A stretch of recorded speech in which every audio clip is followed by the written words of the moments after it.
currently, this is our 5th season of doing the Underdog Challenge over here in Motorsport Manager, and that is to take the lowest ranked team in the lowest ranked league and to bring them all the way up to the top. This is our first season in the middle league. We're in the Asia Pacific Super Cup, and we came in 3rd.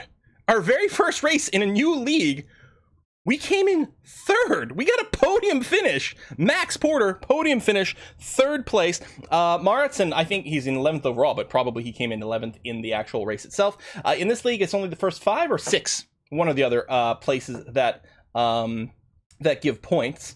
So we were very lucky to get any points like that. And really, our only real concern this season is to not drop back down. We're hoping to build our car up to the strength of the other teams. You can see, like, the car we came up with, even though our car was really good for the previous league, here we're at the bottom of this league. Well, not literally. Apparently, we might be slightly better than a couple of teams here because we have gotten some upgrades in here already. But we are pretty weak. Our drivers are about, very distinctly sort of middle of the road. No pun intended. Our headquarters and our sponsor situation is pretty good right now. And in fact, we were a little concerned about our income, but then we need to get a pretty big sponsor. It was Sep Oil. That's right. Big Oil came to the rescue, giving us £6.5 million, dramatically helping out our budget situation over here. We are currently designing a new rear wing. We're improving a couple of parts over here. A couple of suspensions got designed, so we're improving the performance on that if we can, although most of our staff is in fact allocated to working on parts over here. Beijing is underway. I think we're just about to... Beijing in progress, but there must be more than one person here. We're the 9th. Where's the current date? Yeah, so yes, we are right about to go into Beijing. It looks like it's going to be clear on all the days, so we're about ready to get started. Yes, the Aurora stream I'm going to try to get on YouTube relatively soon. The VODs are also available on the channel here, but yeah. Well, surprised he's winning when he's got that oil money. I mean, we got the oil money after we won, right? So we won, and then we had to pick a new sponsor, and then we got that one, which was worth a whole lot of stuff. Yeah, man, oil money, that greasy money, that's all I want, baby. Crazy looking track, you're right. I mean, it's like, how many hairpins can we put into one track? I mean, I guess to a certain extent, there's only one true hairpin over here, whereas we've got a lot of like sort of double apex turns, right? I don't know if we're going clockwise or anti-clockwise here, but either way, you're either getting sort of a larger radius corner into a sharp one here, and then a sharp into a larger one, or you're going around the other way around, in which case it's the exact same thing. So there's these two double apex corners over here that are mixed. That is kind of interesting. Anti-clockwise, looking at the pit lane. Oh yeah, come in here, come out over here. That is, are we sure about that? I don't know. Anyway, hardly matters, hardly matters, hardly matters. Looks like a moose horn, looks like coral. I can sort of see the moose thing going on. Sort of an exaggerated, almost like bullwinkle kind of thing. All right, track info. Fuel burn is a little low on this track. Medium tire wear. 32 laps in total. In the league that we're in, our fuel tank has about enough fuel for about 80% of the race and normal burn rates. So, I mean, there's at least one pit stop. Likely we're going to have to do 2 for the tires at the very least. Anyway, I don't think there's anything for us to do other than jump in. Yeah, see, clockwise feels a little bit more correct for me, looking at the pit lane, looking over there. I wasn't, I didn't want to go out on like a limb about it, but yeah. It turns out, last race, we could have gone for a 3rd place and above sponsor. That is still fairly unlikely to happen, so I'm going to go ahead and take Golden Tiger Bank over here, 13th and above. This bonus pool is split in 2 between the qualifying and the actual race, because we do have qualifying. We are just going to be simming the qualifying round this time because it doesn't look very interesting, that mini game, so it's going to be okay. Now, for parts, we are going to have to make an interesting decision.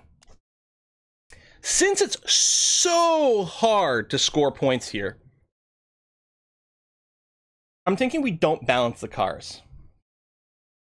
Oh yes, we should check the pit crew, good point.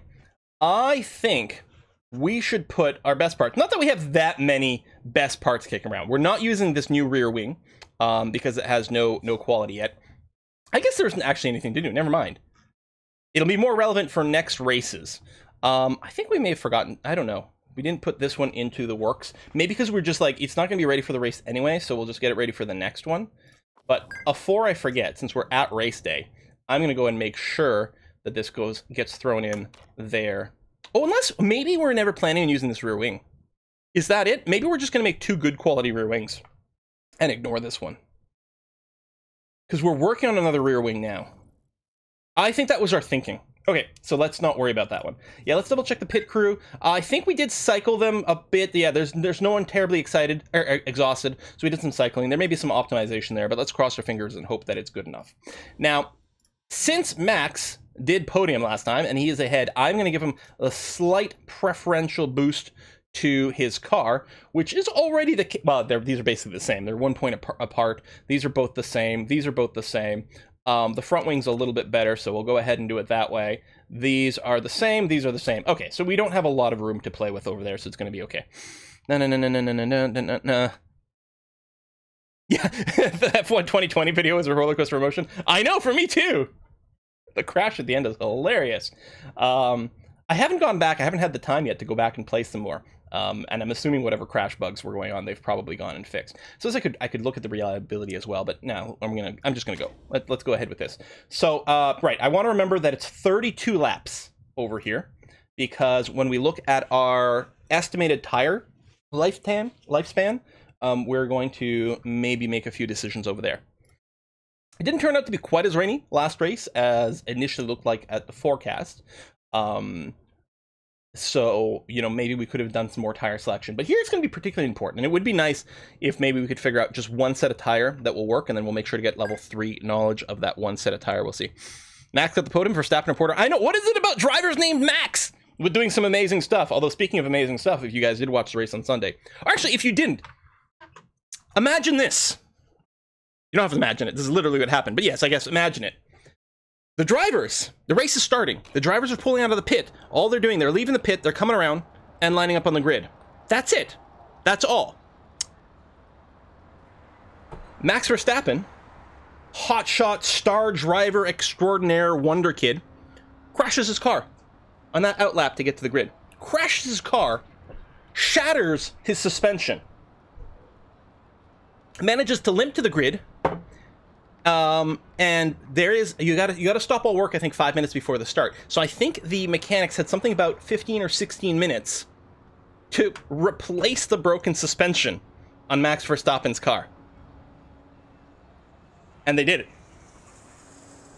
They went from everyone, the announcers, the other teams, everyone was like, well, I mean, he's out of the race. He's just out of the race. That's all there is. Apparently they finished with something like 36 seconds left before the 5-minute shutdown. They got a suspension fixed up. I'm not going to tell you what how he placed in the end, just in case you do want to go and watch the race. But it was pretty good. And that's what I'm saying. If you just looked at the stats of like the lap by lap, you know, position and times and the distance between some of these people, you'd be like, oh, it must have been a boring race. Nah, there was a lot of drama and excitement.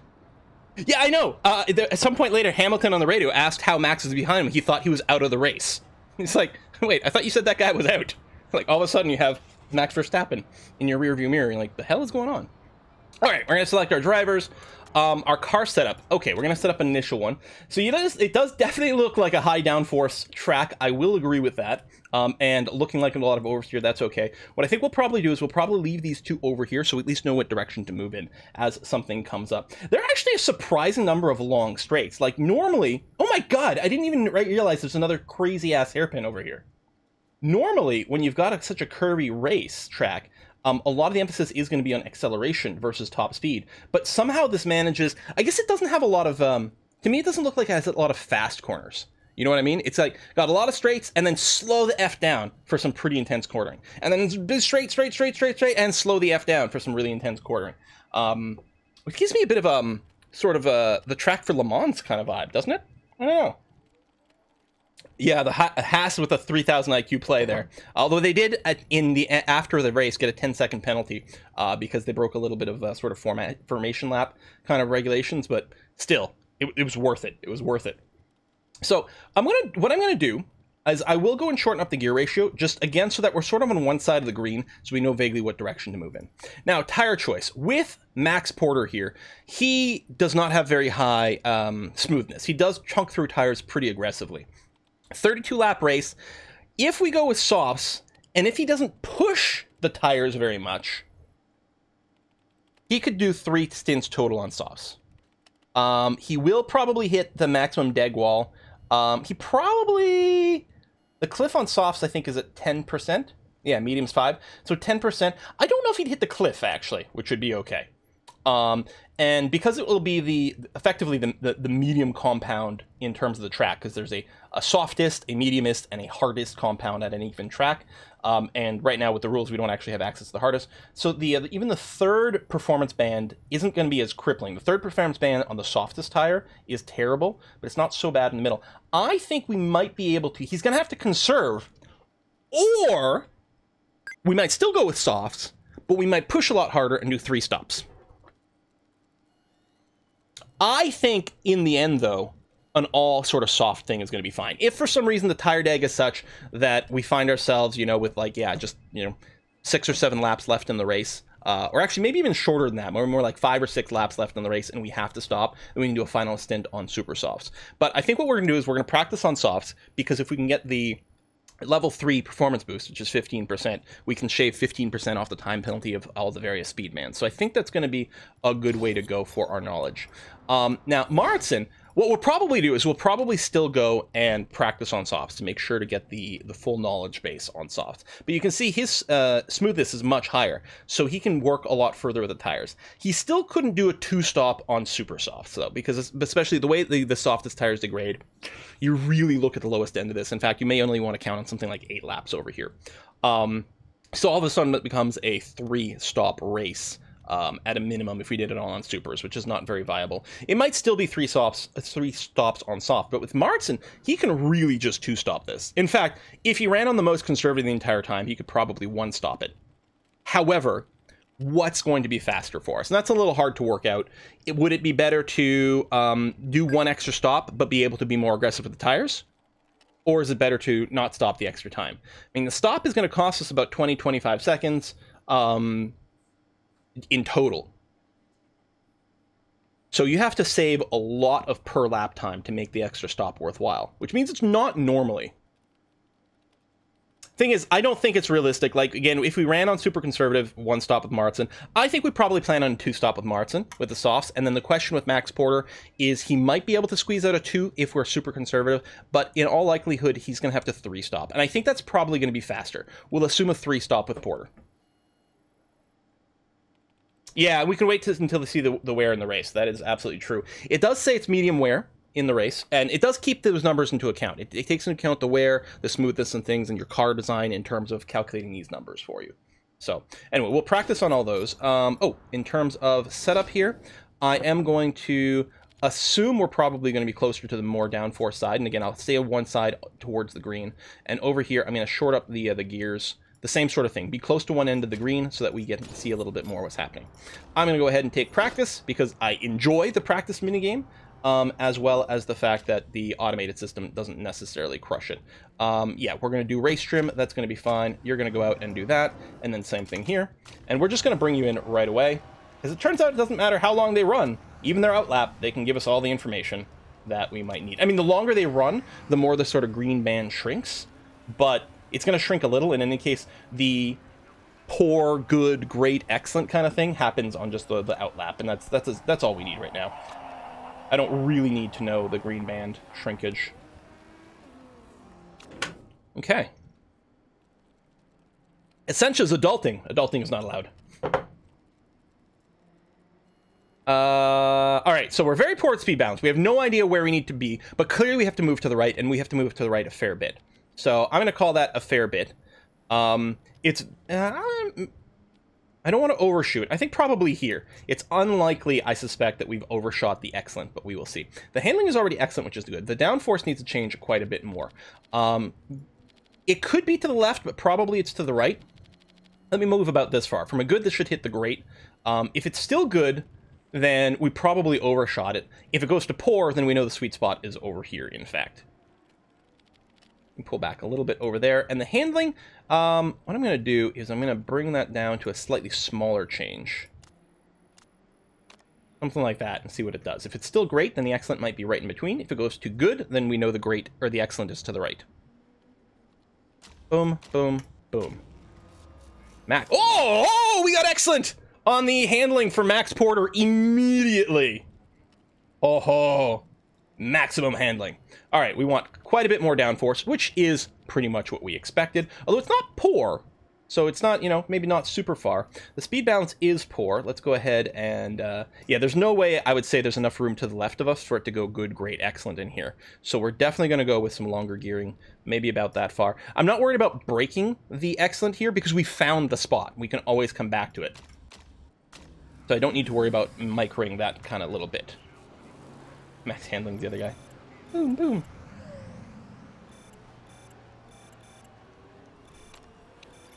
Feels like a long track. Oh, Porter came in first? Did you pass? Oh, you probably had a shorter pit. Oh, we're at 95% with Max Porter. Again, none of these numbers or none of these numbers matter by themselves. All they do is they contribute to this file number, which is the only one that matters here. That's interesting that, like, we're still in the excellent handling band, which is kind of amazing. Downforce was okay. So what we'll do, at this amount, I'm not concerned about bringing him in anymore. I'll give a slight nudge to the downforce. And maybe a slight nudge. We know we can go slightly to the left on handling and still be okay. That's maybe slightly out of range. Let's give a little tire pressure, because I think these tend to be slightly smaller changes. Okay, this is still going to be considered excellent handling. It'll be a slight tweak on the speed balance. We'll see if we end up with a 96, 97, or maybe it goes down to 94, and then we'll just use whatever we've got at that point. Oh, you were in qualifying trim?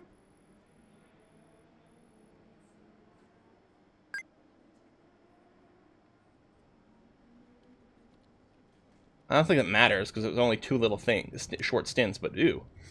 All right, you stay out for the rest of the practice. You're good, Mr. Porter. Let's go back to look over here. So we got our excellent on the handling.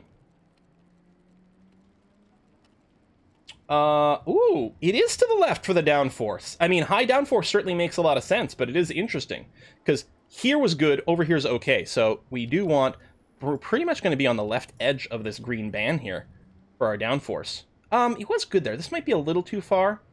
Go back a little bit, go something like that. The speed balance was very poor, is now good. I'm going to go a little bit longer here and see what we end up with. And then I'll just, I'll nudge the handling back a little closer, but again, it doesn't matter. So you are going to, yeah, race trim, and you're going to have to come back in there, Martin. We're not close enough for where we want yet. Bring in all the downforce.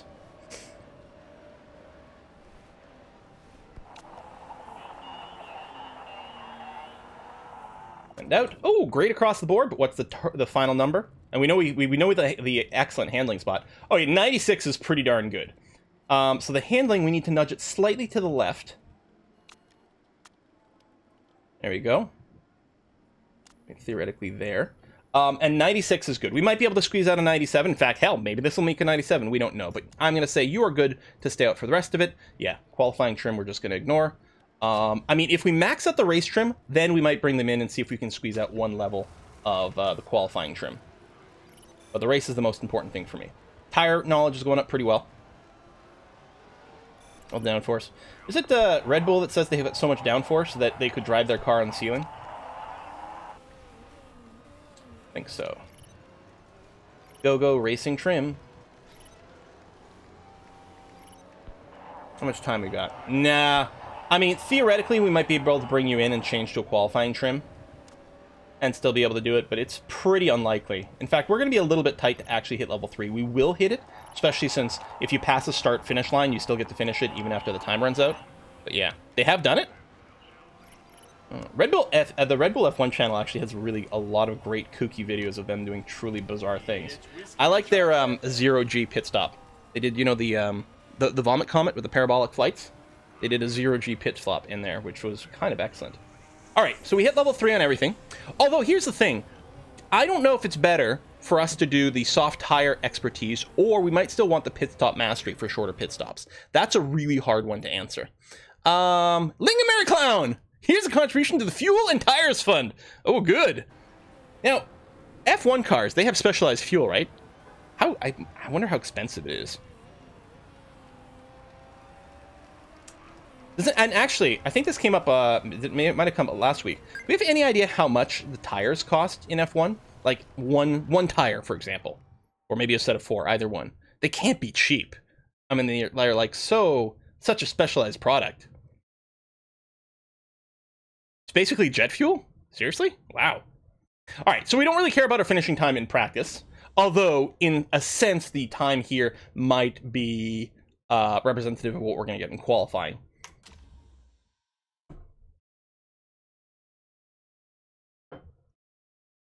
Oh, I'm not talking about the tires in here. I'm talking about in real life. In real life, I wonder how much an F1 tire costs.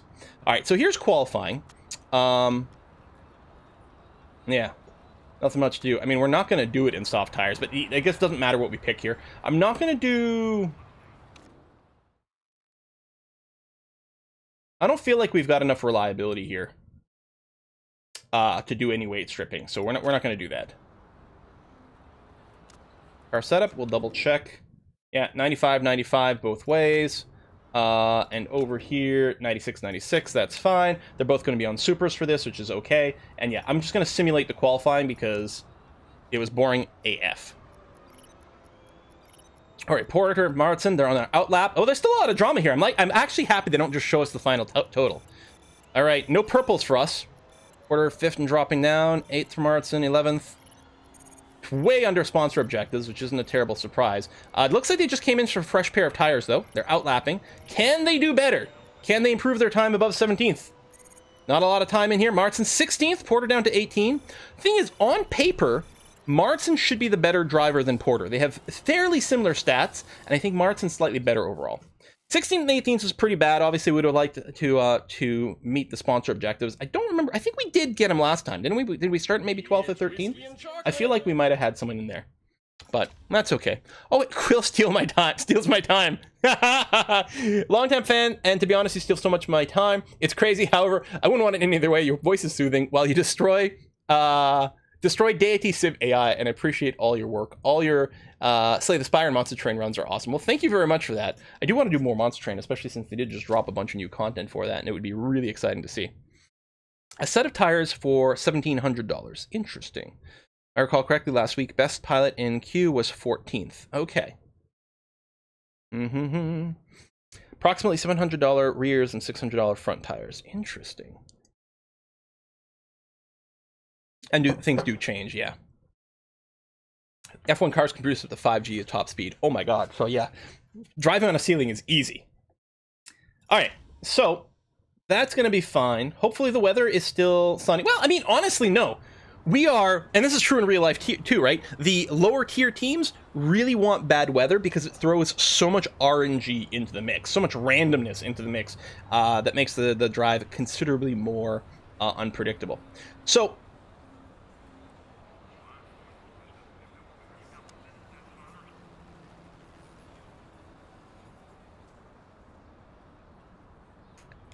what do we want? Here's the thing. Max Porter, we think it might be on a 3-stop strategy, right?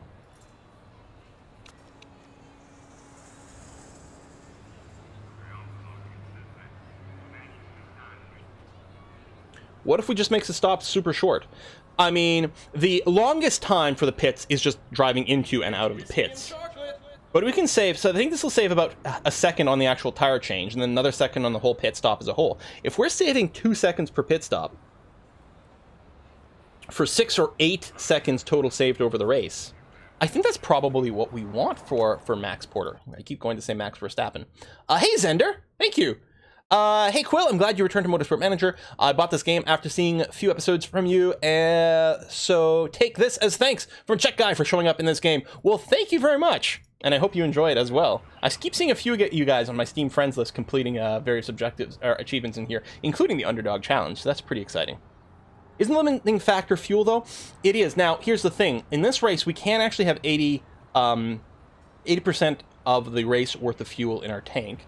Like we're still gonna have to do some pitting for fuel. And yeah, the fuel is the thing that takes the longest, but that's kind of moot because the amount of time we're gonna have to spend refueling our car is exactly the same whether we do 1 pit stop or 10 pit stops. Ultimately, what we're doing is we're refueling for that last 20% that we can't start the race with. So it's going to be spread out. If we could do something like 50% reduced refueling time, then that would be sick. We'd start the race with like only enough fuel for the first stint, and then just keep stopping like that. But this is still going to save us for every pit stop, regardless of where the biggest cost in the pit stop is. Now, for Martin, I think we're going to have to two-stop. That's going to have to be fine. Quill steals my time again. Hang on. We're still going to two-pit stop.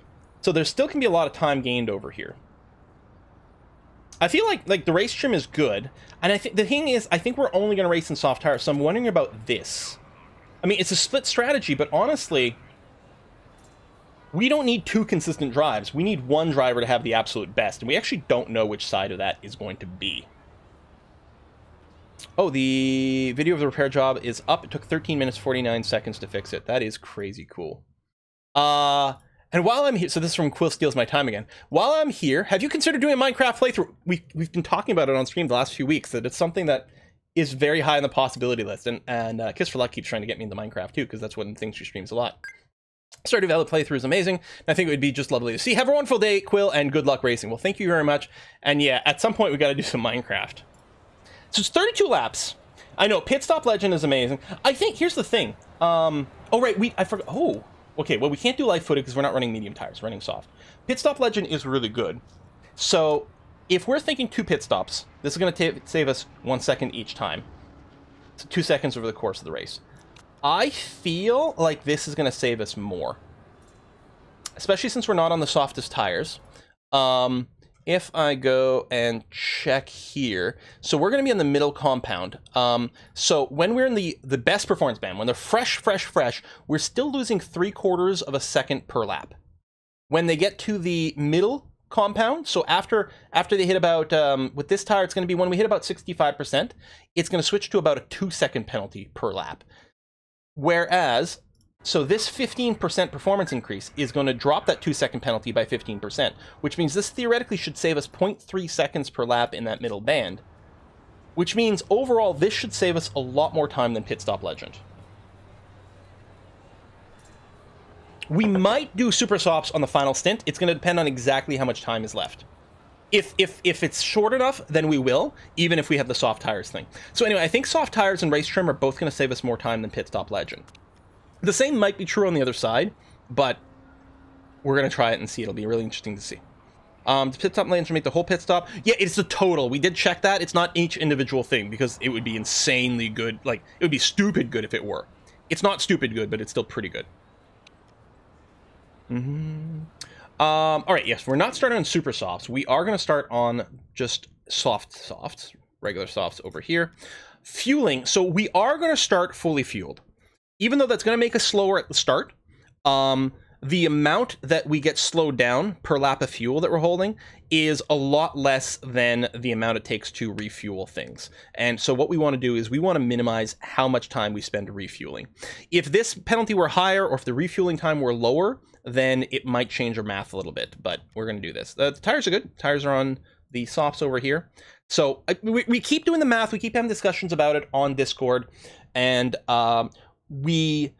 because it's always a case of like someone looks at it, often someone who's already concluded, including myself. I'm like, hold on, does it make sense? And then we spend like the afternoon crunching math, and we're like, no, it's correct to load as much fuel as you can ahead of time, because refueling is so timely. So we're gonna go ahead and go with that, and then same sort of thing here. You're definitely gonna be on softs, and we're gonna do this. If you could refuel at the same time as doing tire changes, then it would be different, because then the first couple of seconds worth of fueling would be free.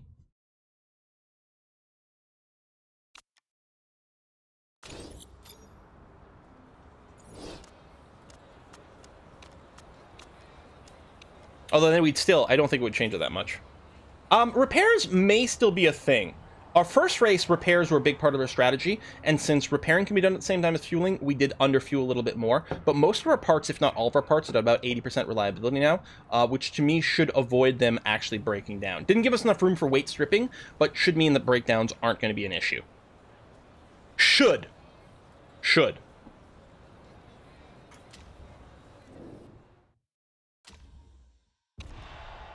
All right. 3, 4, 5. Lights out!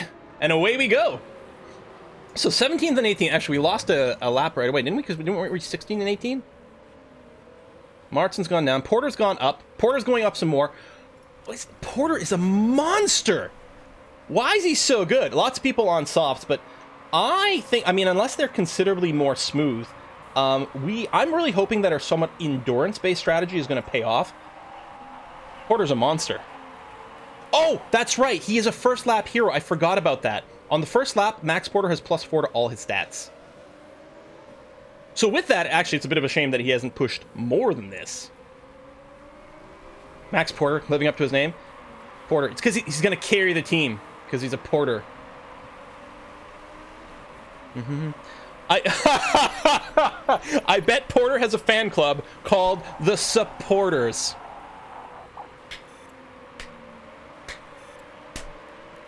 So good. All right, so our engines both start at 80. Once they start to degrade, we'll definitely want to pull back a little bit. You know, I didn't pay attention to the temperature. Okay, it's not a super hot day. Despite going red on the tires, we're actually holding off all right here. A lot of people have pulled back on the tires. Wow, a lot of people have pulled back on the tires. Although the reds are going to degrade a lot faster, and they're a little bit more prone to overheat. I think I'm going to pull back here. I'm going to pull back with Martin to the neutral. And Porter, I'm going to keep you on the orange right now. Although, hold on, Martin is like, well, they're both pretty tight, but he's sort of being challenged on both sides. I'll keep you on push for a little bit longer here, while things are still neck and neck all over the place. Boo hiss. All right, lucky number 13's got the inside over there. Oh, it looked like they almost had contact. Ho, ho, ho. Oh, and a crash! Oh, yellow flag, no safety car. It would have been a little early for us to do, like, safety car strats. But yeah, so we got a yellow flag, no overtaking in Sector 3, which is where we are now. Oh yeah, there's the crash right over there. Right there, some guy crashed. Well, that's good for us, because it was someone who's ahead of us. It was Ingledew. All right, Porter, you're just defending. You're not actually passing. Let me pull back and do that. And actually, we're going to do the same thing over here. Okay, yellow-orange across the line, so more conservative than everyone else. I'm a little worried about engine condition. It's possible some of these guys have spent a bunch of time increasing the reliability of their engines, but I don't know. We might be able to just orange the whole time. I think Ingledew crashed the last race as well, and I think, was Ingledew, because Ingledew was quite strong, did he, like, qualify first? I feel like there was something like that with Ingledew. It was like, this guy was like a threat. Oh, Porter with another overtake there. Oh, you guys give it up again. If he's fighting this much, I wonder if I should just... Hang on a sec there, Max. If you can get by one more time. We're already planning extra stops for Max, so he's got a little bit of tire availability. Yeah, no, okay. Not so much.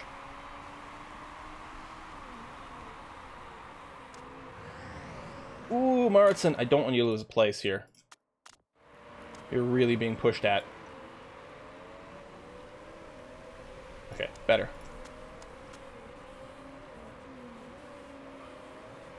Yeah, in F1 that would have been a safety car because of the placement, for sure. I don't actually know what the game uses. I think it just, like, rolls a die to decide if it puts out a safety car or not. We're currently meeting sponsor objectives, which is kind of nice. Gap, intervals. Like, it's kind of interesting. You know, we're 12 seconds back from first place, and they're all on supers. It's not bad. I mean, we're losing a little bit here, as kind of expected, but it's not too bad. Martin, you're not... I don't want you to overtake Porter. In fact, let's go and bring down your engine mode a sec. Yeah, because we are losing a little bit of condition. Porter, I'm going to keep yours a little higher. And put some space between you and your team. Oh, who's actually about to be overtaken here.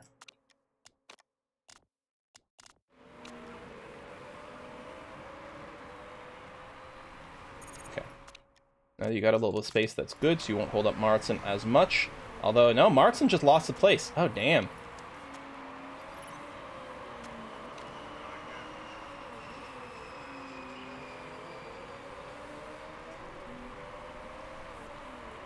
How do you feel a less realistic Motorsport Manager style game would do? Let's say something Speed Racers. Probably pretty appealing to people. All right, I'm not gonna go all out trying to hold a position over here, because we're just gonna watch our tires a bit. They're getting kind of warm. We really want Porter to pit first. So actually, well, what I might do is I'm gonna back up on Martin a bit, because we did stress his tire out, and we're really hoping for a 2. I'm going to back it up a bit for a little bit of durability. Also, make sure it doesn't overheat too much, especially if you... I mean, you're pretty tight in this fight. It's probably getting pissed that I'm being told not to push too much. And you're still stuck behind Porter.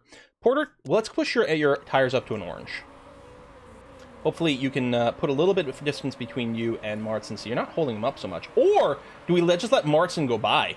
We could team orders this stuff, but I don't think so. There you go. Go, go, go.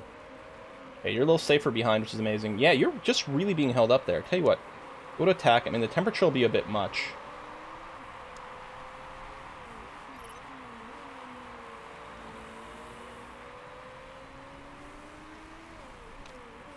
Condition 77, condition 77. All right. Porter, on paper, keeps sort of, to me, looking like he might be the weaker of the two, and then he keeps performing much better. He came in third last race, for crying out loud, when we were expecting sort of like a bottom two kind of finish. That sort of range. Okay, let's just back up the tire so it doesn't overheat yet. Because we don't want it graining faster than it needs to be. But now there's a good gap between here. Yeah. I'm trying to pull back the tire temp. Now there's a big gap between these two. So they definitely won't have to pit at the same time, which is good. Okay, tire temp is no longer maxed out. We'll just put you back to neutral, because I don't think the temp is gaining on neutral, so that's going to be okay. I'm going to move you to neutral over here.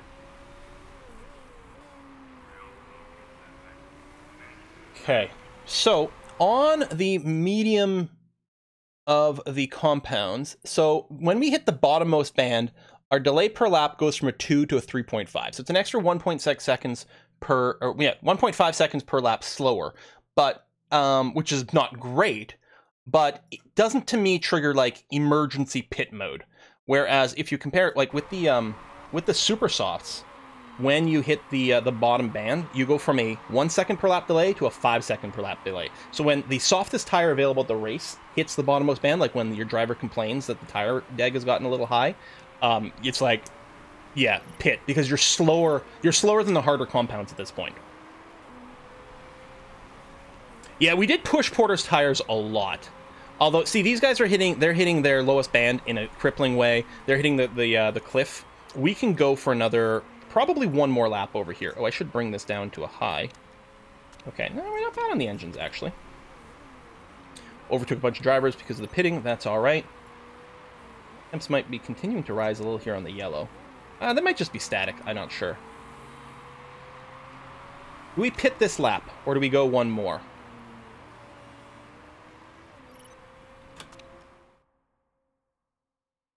What are the lap... If we want to pit every, like, 3 times with Porter, I mean, that's sort of... Well, yeah. Yeah, this now kind of is ideal, isn't it? Yeah, let's come in now. Here, you can rip apart your tires for the last bit. Do this.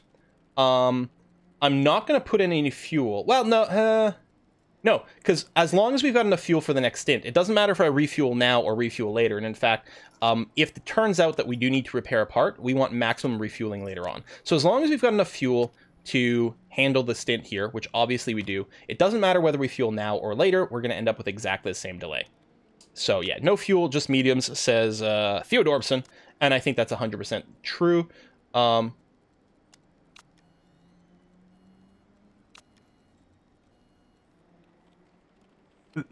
0 seconds estimated pit time because of all his discounts.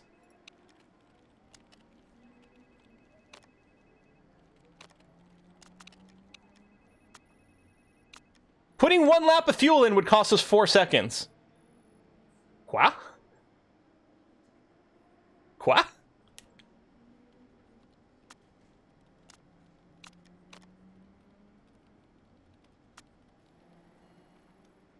I think it's some sort of weird rounding error because the tires, yeah, 1.3 seconds, and we got the -1, so it's actually 0.3 seconds, so it's rounding it down. But I don't understand why the pit stop time goes up by 4 seconds. Because it's 1 second per lap worth of fuel. Oh yeah, we can remove fuel as well. Refueling has a minimum? A minimum fuel time. Oh, you know what? It's probably 1 second per lap of fuel, but like 3 seconds to get the hose in or something like that. Starting to fuel immediately adds 3 seconds. I never noticed it because it never sort of came up. So yeah, if we can skip this refueling stint at all, we save ourselves 3 seconds because later on we get that 3 seconds for free later on. Since it's 0 across the board, I think we'll say safe. It adds an extra 0.2 seconds, and I think it's genuinely there. I think it's going to go from 0.3 seconds to a 0.5 second pit stop. But it's probably, I don't know. We'll go balanced here. There's only one thing that can go wrong. Sure. Weird, but we'll take it. He's going to pull in and just leave? Yeah. Weird, but we'll take it. Now, here's the thing. If I can conserve a little fuel, I might be able to do a no fuel stop with Martin here. All right, here comes Porter for his pit stop. Don't blink, you'll miss it. Jack tires, done. It's pretty fast.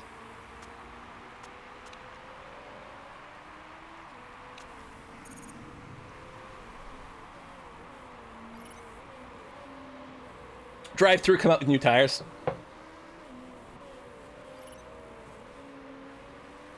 That'd be like a record-breaking pit stop. Come in, tire change, go out. In actual F1, because they don't do refueling anymore. Not a lot faster than world record. Yeah, I've seen 1.9s. I don't know if I've ever seen faster than that in any race I've seen, a 1.9. Red Bull's pretty good at doing pit stops. Mercedes, obviously. Mercedes is really consistent. And then Red Bull pulls out some of the fastest sort of single times in any race that I see. Give him warm tires. Did the animations break? This is tires. He's still got that. All right, he's starting to complain about the tires because he's hitting the bottommost band. So it looks like the bottommost band, well, at least for him, the numbers are going to change. Are at 24%. I think it's fine for us to bring you in now. So we'll switch to softs. And you have enough fuel. Yeah, I'm not going to refuel. Which is going to be fine if we push a little bit on the tires. And plus, if we're bringing him in at about 24% left, we're not really going to do the full thing here. So I'm not going to refuel so we can save the 3 seconds again. I'm going to leave it on balanced for this one. That's going to be okay.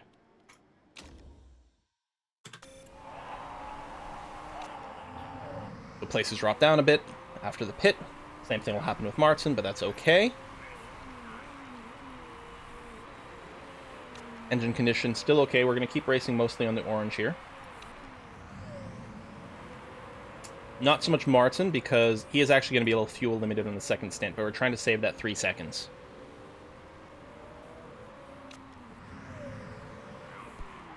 No!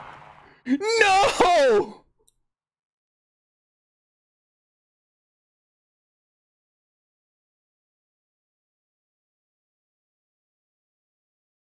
Max, why? Oh, Max. Damn it!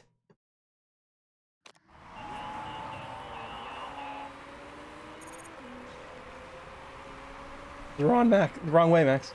Had to do a little spinola. Ah! Alright, it's on Martin now. Tires must have had a screw loose. We were too fast in the pit change. You're right, we were too fast. Oh.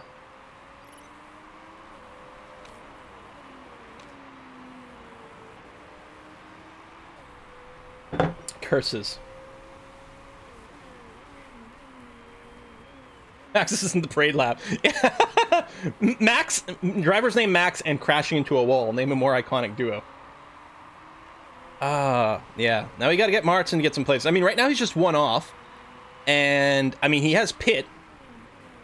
So that's not bad. And so what we're hoping, we're going to try to, we may have to do a lap in blue. Just to make the fuel last properly so that he pits with basically 0. And then we'll just put just enough fuel to finish the race and then send him out. So if we look here... Oh, that's not bad, yeah.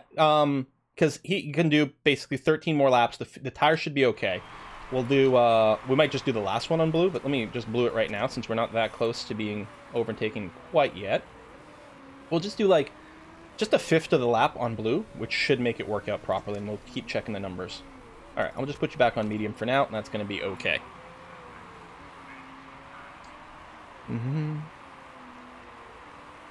Yeah, sharp over here. Now, that is a pretty big interval, right? 5.5 seconds. But he is on supers, but they're about to hit the medium band.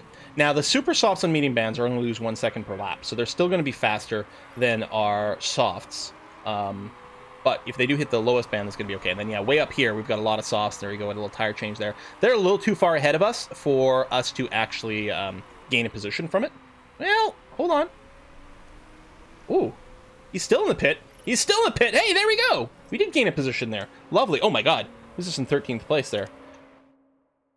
Interesting. So he's saving his engine and fuel. How's our engine condition? Okay. So we're going to do a pretty aggressively sped lap at the end here. He is pushing his tires hard. Oh, he actually did a record second sector Woodford here. And yeah, he's right up my my gearbox. I don't really have the extra fuel to spend, but we can be a little more aggressive on the tires. 2.3. Whoa! He's coming! Oh, Lord, he's coming! Oh, man. Yeah, like we're standing still. We're still hoping that we have a superior, like, we're hoping that not too many other people can do a two-stop strategy.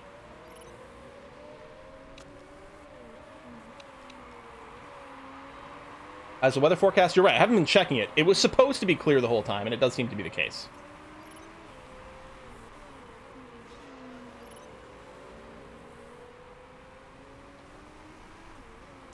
Okay, Max crashed. At least we're still in sponsor objective right now. If that's all we get, it's not the worst. Because in a sense, there's not much change between 11th and 6th, or whatever the lowest place is that scores point. I can't remember if top 5 or top 6. I think it might just be the top 5 in this league. So you have to do really well to get any points, which is why it was so miraculous that Max did last time. Top 5. Yeah, I think it's top 5. Max more like Min. Hey! Okay. I think our tire deg and fuel is balancing out okay here on the yellow. It's possible the tires are degrading a little faster than we would like for the fuel, but I think we're okay. The hope is just that we make this set of tires last long enough so that we only do have to stop one more time. It's possible we have to run on our final stint. We may have to do a little conserve stuff. I don't know, so I don't want to do it preemptively, especially right now where we've got someone right on us. Keep in mind, all the other cars on the track should be faster than us. They should just have better raw parts overall. And the engine is a spec part, so they can't have more engine performance, but everything else they can.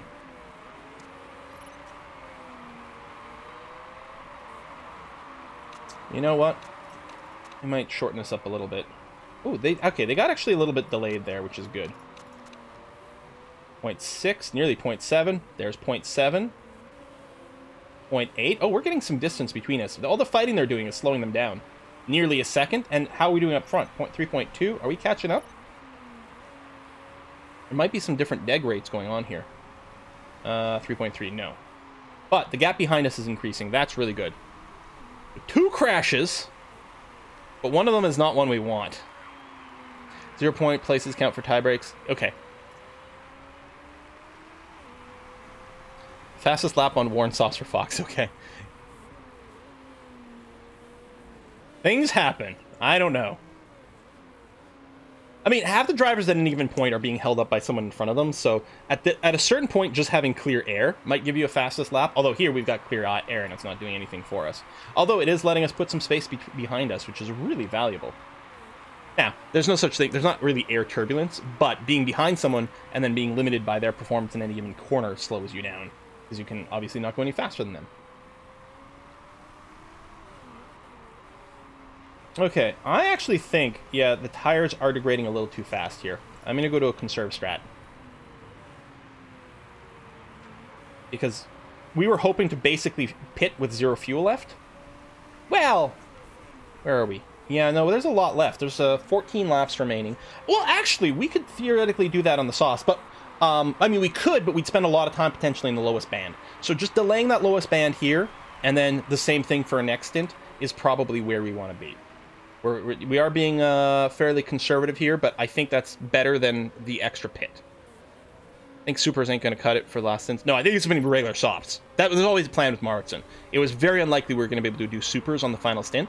It may have been the case for Porter on his third stop, because he was on a 3-stop instead of a 2-stop strategy. His third stint, or actually it would have been the 4th stint at that point, but the 3rd stop might have had a switch to supers. That's in with the inside, barely holding it on there. Let's give you back to neutral at least. Yeah, you did lose the place, but you're getting it back. Excellent. All right. Yeah, we don't really need a ton of distance, but keeping these guys slowed down behind us is valuable. All right, we lost that one there, but it's okay, and you're going to be pitting there. Okay, I'd say we're actually probably on par with where we want to be between the tire deg and the fuel. Because we're about... So, ignoring the last quarter, so we've used about 2/3, and we have about a third left. And we've got about a little more than the third of the fuel, but what are you going to do? Martin can do 12 laps of soft tires. Yeah, so we could switch now. Now it's 13 left. Now you've got some room here. And the fuel situation. Okay, you know what? I think we can go to double orange here. Let's keep an eye on where we can go with 8th. Okay, we lost a little there, but we might be able to do a little bit... Oh my gosh. Your favorite elite! Ooh, I forgot when I tab out, it closes this, and then I can't see or hear. Hopefully this will cover a few new wheel nuts. Thank you for all the great content over the years. Sorry, I'm usually just a lurker. Just wondering if you get F1 2020 working, would you consider a co-op with someone? Maybe like Jeremy Brown. That would be very interesting, actually. That actually would be very interesting. As far as I know, I'm hoping F1 2020 doesn't have the crashing that was happening before. A lot of people were reporting it. I think people were suspecting it may have been... just realized we might be covering something important. It may have been like servers being overwhelmed more than the actual software itself. So we shall see. We shall see. Tires are going down as expected. We're still okay here. I'll bring it down to neutral for a sec here. I think we're gonna finish this lap and then do next one. It's about a lap and a half more to do. We might hit the lowest performance band on the last of those laps, but I don't think it's going to be much of a problem, actually. Condition's still good.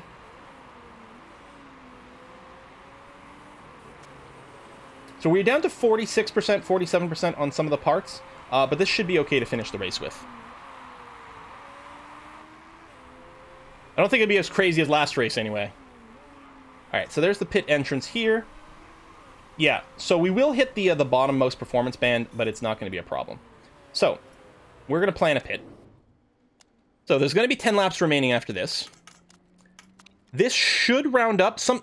It's kind of funny. The game does round up. I don't know what it uses for it. I think in its code, I remember seeing a like close to 0 thing. I'm usually comfortable getting this to a 0.1 and then rounding up because I think sometimes it doesn't always round up. I don't know if it rounds it up like at a 0.01, for example. So I might go and just blue our engine mode just for a tiny bit, just to make sure there's enough that it rounds up and nothing weird happens. There's 10 laps left. That'll give us 11 laps, which is exactly what we will need fuel-wise to run an orange for the rest of the race. So we want to get the free chunk of fuel in there. Run the softs. Supers, he could theoretically do the rest of the race on supers. But very likely we'd hit the bottom performance band and potentially even the cliff. So on the softs, I'm going to run softs and then I can just basically run orange for the rest of the race there as well. So that's going to be okay. We're going to try for fast.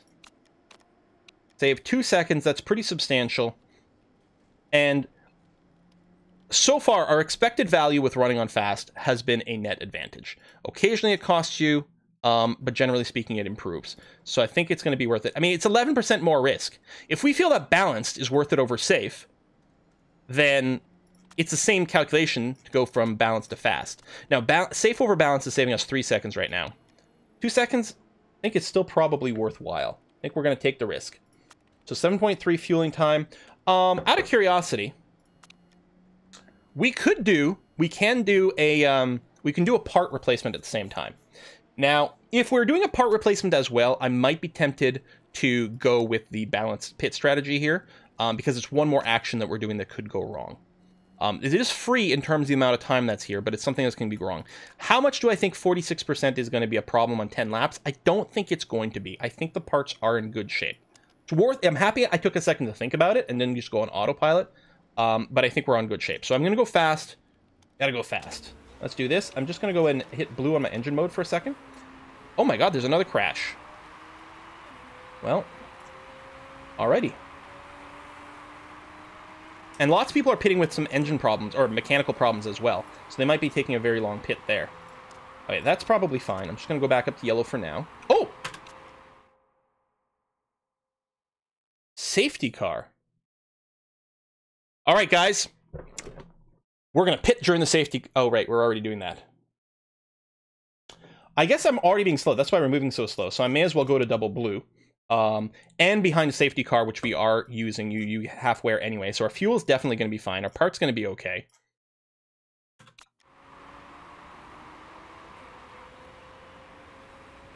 Some people pitted before the safety car, so they're getting no bonus from it.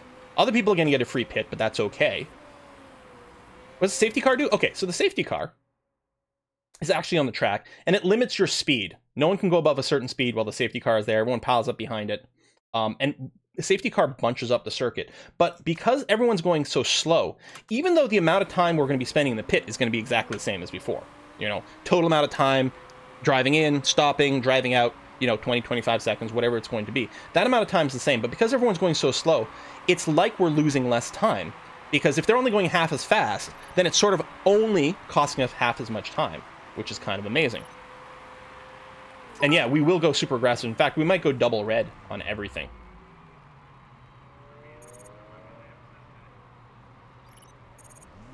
There we go. No mistakes. Good pit stop.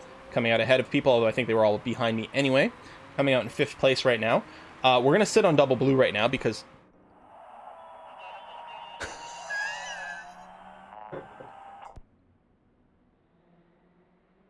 Sebastian Vettel, you are not. Trust me on this one, the pit wall strategist had this pit stop right. You're right, actually, I probably could have gone to super soft because the safety car is going to eat a little bit more lappage. Okay, you're right, that was a mistake, actually. I should have pitted for super softs instead. I should have canceled the pit, changed what we were doing. But it'll still be okay. So we'll just run on double blues now. We have to make sure our temperature doesn't get too low. That's the only thing. If the temperature goes to 0, we'll start getting graining on the tires. So we'll just have to go a little bit more there. So the pits... So as soon as he goes through the start-finish line, that's going to start his in-lap. Speed up over here. Yeah, so now it's going to say heading to the garage. It's going to be one more. We're all chunked up. Guy in 4th place complaining about mechanical problems. That's really good news. Really good news.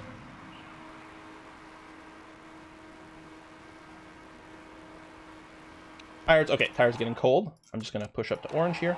Actually, I'll push up to red real quick, just to get it out of the bottom. There you go, it's out of the bottom. I'll switch to yellow for a sec, just to maintain it. And I think we can start racing again. I think once the pit car comes into the pit lane... I don't know if we have to get to the start-finish point, or if the pit lane is enough. Alright. Okay, the other cars haven't started changing yet. Slimothy Jimbles! This is helped by Max a drink. He needs something after this. Hopefully he's okay and not injured. We'll see.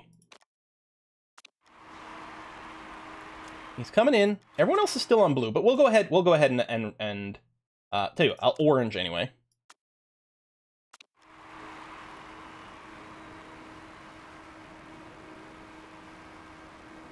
There we go. So it's when the pit start actually comes in. Can't get...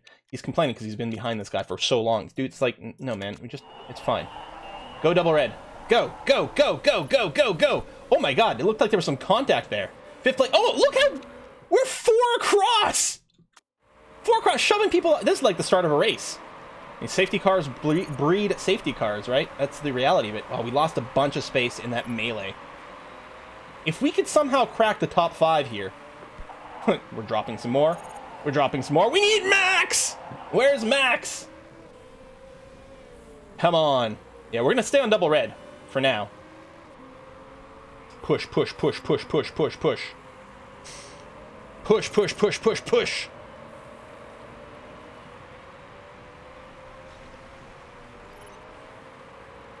And defending. I think that's the mechanical problem. We can't get by him. It's whiskey and chocolate. Whiskey and chocolate. Okay, hold on. All right, start-finish lap gone. So we are on lap 26. So 7 laps remaining is correct. Fuel here, we're good on doing a couple more on red, and then I think we're going to have to drop it on orange for the rest. The tire deg, I mean, it might be worth knocking it down a notch, but I don't think so. I think we've got to keep fighting for now. I think we leave all of our settings where they are. Who's... Oh my god! Brutus Salazar, thank you so much! Holy crap, man! As a longtime lurker on the YubTubs, I finally catch you on a stream. I'm way overdue for my chocolate tax and whiskey refunds. So here's my back pay. Thank you for the hours of entertainment and content you provide and your dry sense of humor. Well, thank you very much. That is incredibly generous. Thank you for the support. That's insanely cool. Thank you. Wow. Thank you. I'll share some of it with Maritson if you can finish in the points. I was going to say if he meets the sponsor objective. No, let's set high standards for him. Holy jeez. All right, come on. Now, it's possible that there might still be a pit ahead, although it seems unlikely. Nightingale behind us, though, I don't think can make it to the end of the race. I don't think that's going to happen. All right, let me double orange for a bit. Even though we're still in this big thing, we need to make sure we don't overkill things too much. We're just going to need it for his hospital bill. Yeah, Zerat will be close. I suspect they won't pit, though. Mechanical issues. Oh my god, Woodford and Sylvander just retired.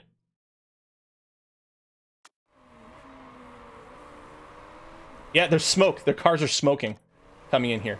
There's 6, although can we maintain it? Fudge and fudge, man. Maybe I should have left it on the double red. Come on, fight. All right, back into 5th.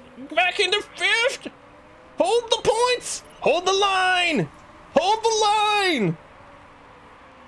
I mean, we can't red engine the whole time because we're running around on fuel.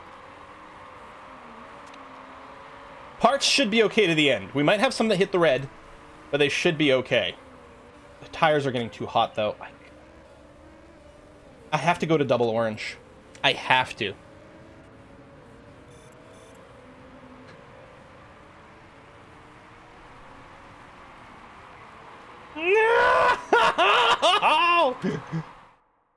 Oh my god.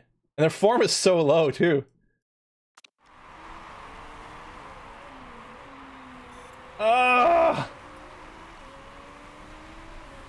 Alright.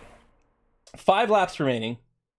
Okay, so on orange, we will use 5.5 laps of fuel before the end. So we've got to stick on orange over there.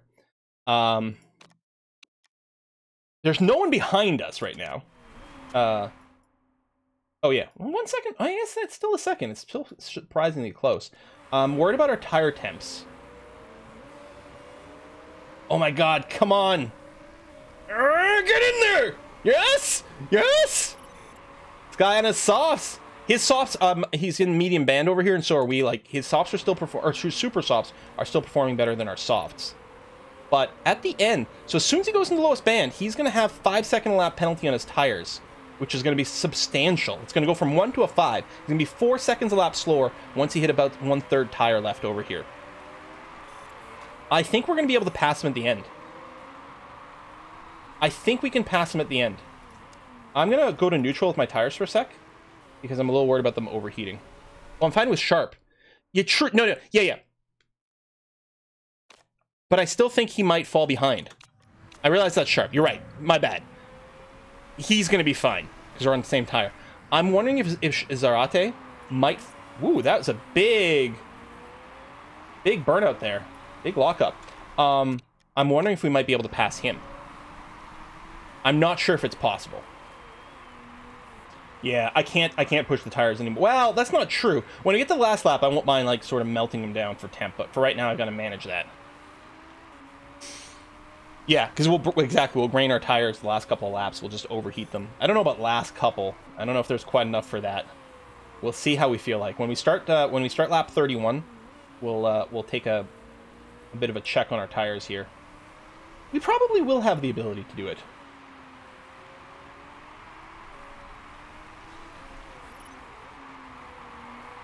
What's our gap? Oh, 2 seconds. 2.5 seconds ahead of us. Damn it. Yeah, that's really rough. Sharp is pushing his tires. That is true. Oh, we're hitting the... Oh, no, we haven't quite hit the red line yet. We're okay. Fastest lap. Nightingale. Wait, way back here. Oh, jeez. I mean, unless we have an accident. Oh, God, don't have an accident. Oh, mechanical problems. We will hit sponsor objectives. Okay, I'm going to start pushing. I don't know if there's going to be enough here. but I don't want to lose behind us. 0.9. Okay, green is good. Green is good, okay. Putting a little bit of space between 7th. Yeah, so we're officially overheating the tires. We've got, well, 2 and a tiny bit laps left to go. We actually could probably red engine the final lap. We'll see exactly where we are. Martin, there we go. There we go. They did pit. Their red tires were too low. So all we need to do now is worry about staying ahead of 6th place. Let me actually, let me drop the tires real quick, just to get out of the 100% heat, and then we'll go back to yellow. And the guy behind us, there's some mechanical problems behind. Although there's 2 people fairly close to behind us.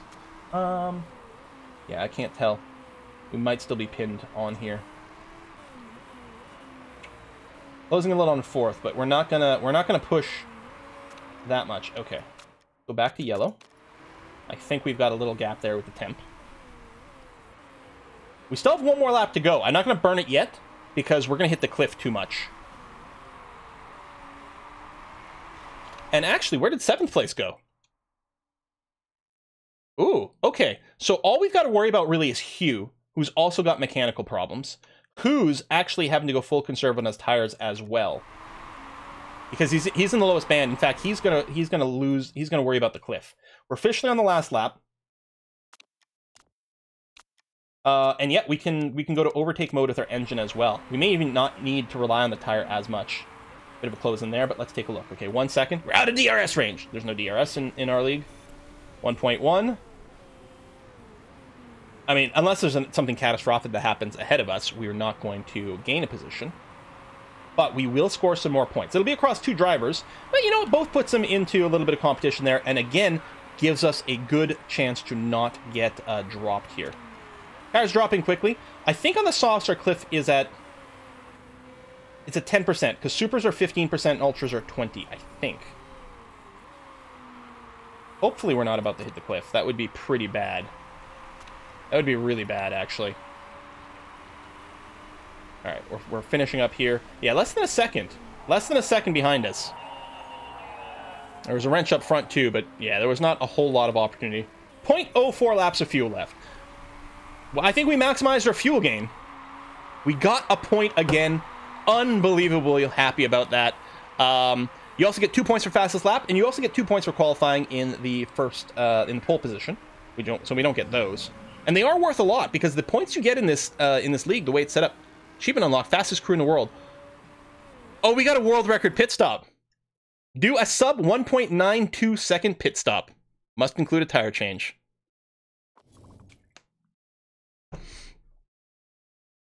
If only Porter hadn't crashed. I know. I know.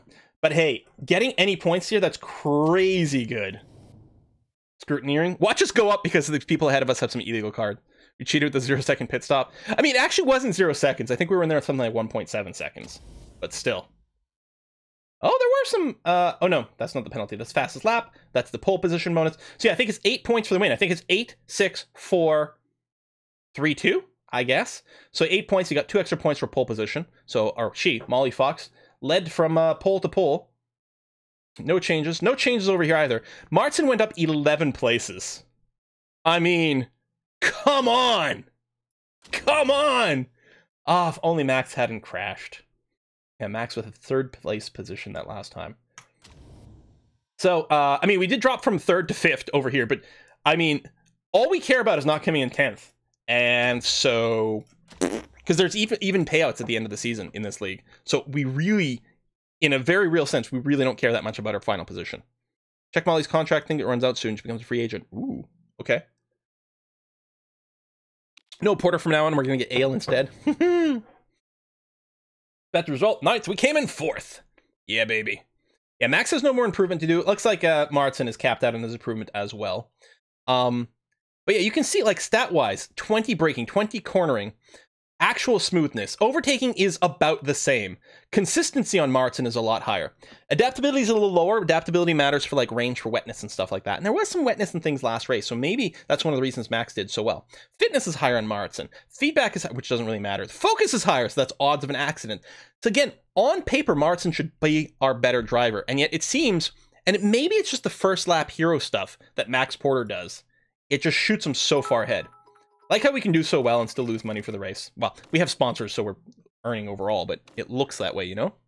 Oh my god, with the bits! Shadow Paradox! Thank you. I mean, god. Everyone, thank you so... Oh, you lost 18% morale. Well, yeah, you must feel pretty foolish. Thank you, everyone, for just coming out and being super supportive of the channel today. That's really appreciated, everyone. Super appreciated. Yeah, first lap is pretty important. First lap's the most important lap. 5,000 bits. Thank you so much. Makes such a difference to the channel. Thank you. Ingledo set a steering price in practice. Yeah, we see how much that matters. Yeah, we'll have an interview here. About Max Porter's crash. Where's the fault lie? Bad mistake. He needs to have a look at himself. Issue with car setup. Mechanics need this. Was mounted strategic error. I suspect one of these, maybe this will lower team marketability. This will probably lower how much the chairman likes me. I'm just going to go and yell at Max. He's going to lose a lot of morale, but driver morale can bounce back pretty quickly. Crash heavy race in Beijing calls for stronger safety precautions. We will see. So yeah, let's take a look at Molly Fox there. People think her contract might be up soon. 9 months. Interesting. Oh, but her marketability is super low. No, we're definitely not going to use her. That's a shame. So we finished that wing. So we're going to design another rear wing.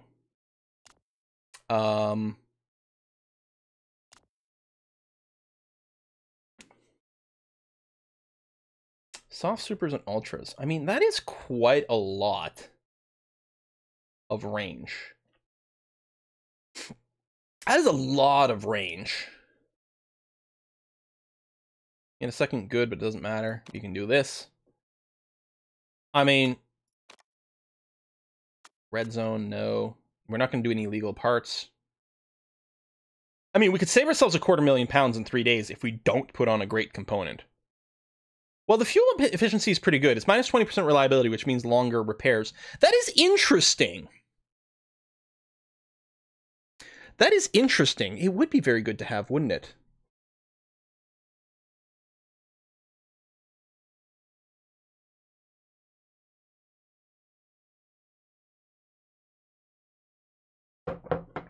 Fuel efficiency over the plus 50. What do we think?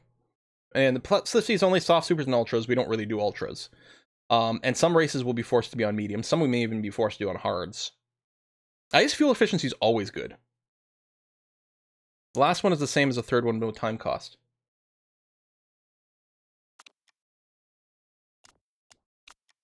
Oh, this is free. Yeah. It starts with some lower reliability, so we have to spend more time increasing the reliability. But it saves us £250,000. £250,000 versus saving, because 25% reliability will take a while to build up. That's like maybe a whole extra race delay. That's true. Oh, what we should... Well, okay, here's the thing. I don't know if either one of these numbers carries over either. So one of the things we want to do is we want to come up with as much high performance number as we can, because that carries over from season to season. But you can see that this doesn't change the number. It's still 529 is still the cap. So neither one of these is something that we can carry over to next season. The only thing that we could add here that would add carryover to next season is one of the legal parts.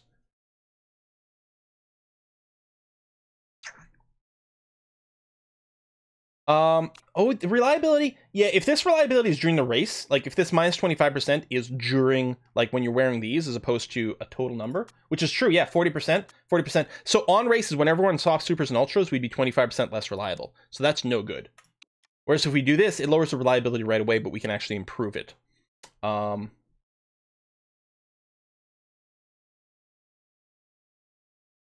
It's whiskey and chocolate. Now, the red zone is interesting. I don't know if this carries over. It may not. Banana Cabana! Aww! You want to join the donation party too? And you've got confetti. Thank you very much. Thank you. And you're right, we could do more weight stripping with this. Because effectively, this is like if we were coming into the race at 110% reliability. Once we cap everything out. Doesn't add any extra time. It's cheap. I think this is okay.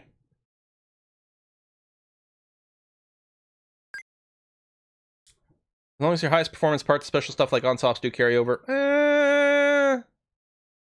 Yeah, if we pick a tier 3, we unlock a tier 4 slot. And there's some pretty cool stuff there. Although, do we actually have the building for it? I think it would tell us. in here. Like, it's locked because we don't have access, but I think we might have the building for this.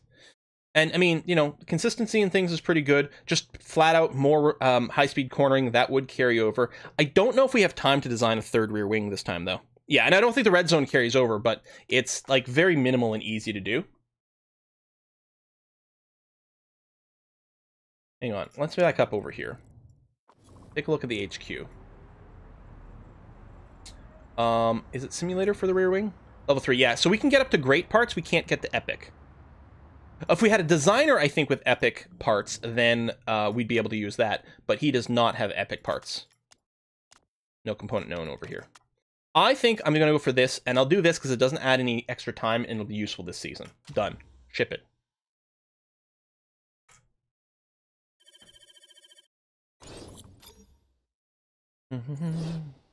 Oh, it said requires level 2? Was it in tooltip or somewhere else? Okay. We'll take a look next time. Right, we can't really do anything here yet. I'll do the cycle, and we'll take another look at this maybe before the race starts. We will see. Let the repairs finish.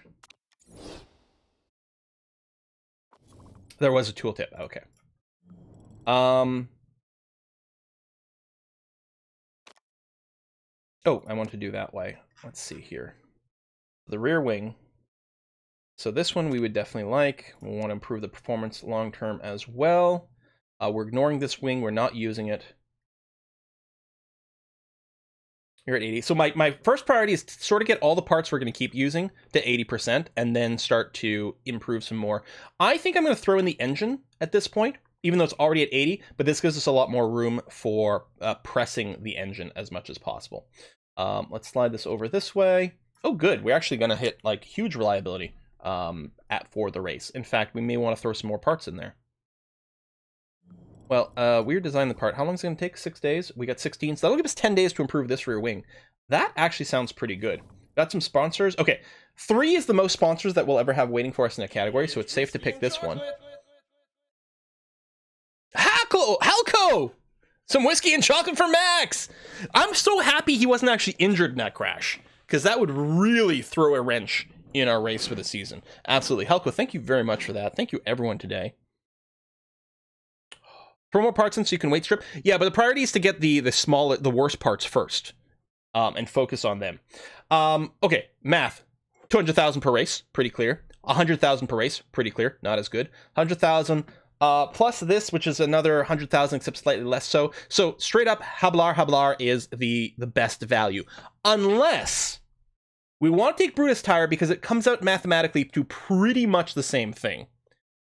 But it's shorter, which means it's an increased chance. So we're going to make slightly less money by taking this. But hopefully we can, we'll just re-roll the sponsorship list sooner and maybe get another high-end sponsor. So I think we'll take Brutus. Slightly less money, but we're gonna hope that we can re-roll to something a little bit better. What about chance to get double for local sponsor? I think that's in the other category. Right, the local sponsor, it's over here where these guys have potentially a home race, although neither one of these two have got it. I'm going to wait a tiny bit because we can have a third offer before the race comes in, and then we'll get our full set of options. Isn't that just 1 million? No, for Brutus, because it was 6 races, so it's slightly less than 1 million. And again, it's not about total, it's about per race amount. It's Emma's birthday. Sorry, Emma doesn't matter. Emma's not even a real driver. There you go. Another sponsor, so now we can fully see the thing. All right, all these targets are pretty much impossible. So the math comes out very simply to upfront payment divided by races. So this is 200,000 per race. This is slightly more. Yeah, because you can think of it as 200,000 for the first 5 races, and then a 6th race at a $250,000, so slightly more. And here it's just bonus, so we're not going to care about that. Emma isn't even a real person. She's not. So even though this is only a 2-star sponsor, like, I'm not screwing this up, right? Because if this was 5 races in 1 million, it'd be the same at 200,000 per. So this gives us an extra 50K over the course of 6 races. We might want to choose this one just because it ends sooner and we can flip it around sooner, but I think Harbor makes more sense. Lose a lot of marketability. At some point we were 5 stars. We're still at 4 stars overall. The problem is Martson has really low marketability. He actually only has this much because he's got he was the winner of the previous league, so he's got like plus 20 from that and another plus 10 from something else or something like that. I think he's naturally 19%, which is terrible. My team marketability is maxed out. There's nothing else I can do about it. The only thing I can do is get more marketable drivers. And we keep checking and we keep not being able to find one with more marketability that are anywhere close to as good and are willing to join our team. It's just impossible. Oh, this is a whiskey sponsor. You know what? Plain Coast, yeah, I mean, you're right. You got to go for the whiskey. Like, but the math. Oh, whiskey. I think we still have lots of dudes in our queue over here, and we do. Excellent. Take a look at maybe hiring over here. I really want, okay, I want people with a fair amount of stamina and a double digit somewhere. And to me, okay, like 71 will never use you because you're going to be too prone to mistakes.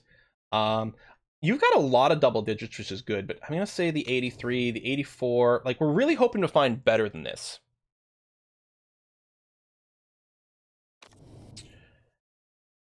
You're on 11, 84, no, you're definitely not there. These are all pretty low. So no. 88. That's not bad, because tires and refueling is a job, and double 10, or tires and fixing is a job, that's 10, 11. We might pick up Mr. or Mrs. Smith here.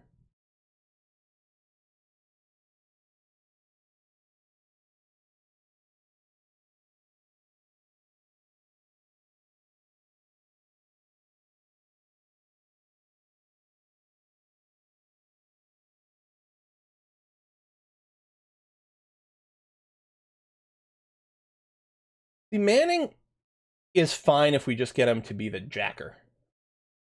But we have another 11 jack with way more stamina. And we've got some others. Yeah, I think that Mr. Manning over here is no good. We have to remember to check all these guys before their contracts expire as well. Or more importantly, we need to like just make sure to renew some contracts. What are we at? 3 races. Yeah, this actually might be a good time to renew a bunch of these contracts for the people we kind of want to keep. So let's say, would I hire you? First of all, like, hiring is expensive, but maintaining people is good. With a 97, that's really good. You can jack, which is okay. That's pretty much the only thing you can do. But this is going to be a really low mistake chance with, like, if he's at 97, he can run the first jack, the front jack, basically flawlessly. So I think we're going to go ahead and renew a contract. For you, that's going to be okay. You've got over 90%, which is fantastic. We get more bits, eh? Oh, Chaucer! Yes, make sure we renew the contract. Excellent! Thank you, yes. And yeah, there's no email. I remember our first season, like at some point I look, I'm like, where's my pit crew? They're all gone. What? Well, actually, probably into the second season, but still.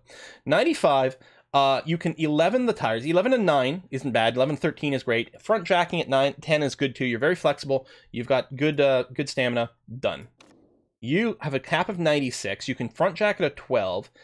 You can rear jack at a 13. Like, the fixing is good, but the tires are bad. But you can run both sides of the jack. We may have too many people with the jacks. We'll see.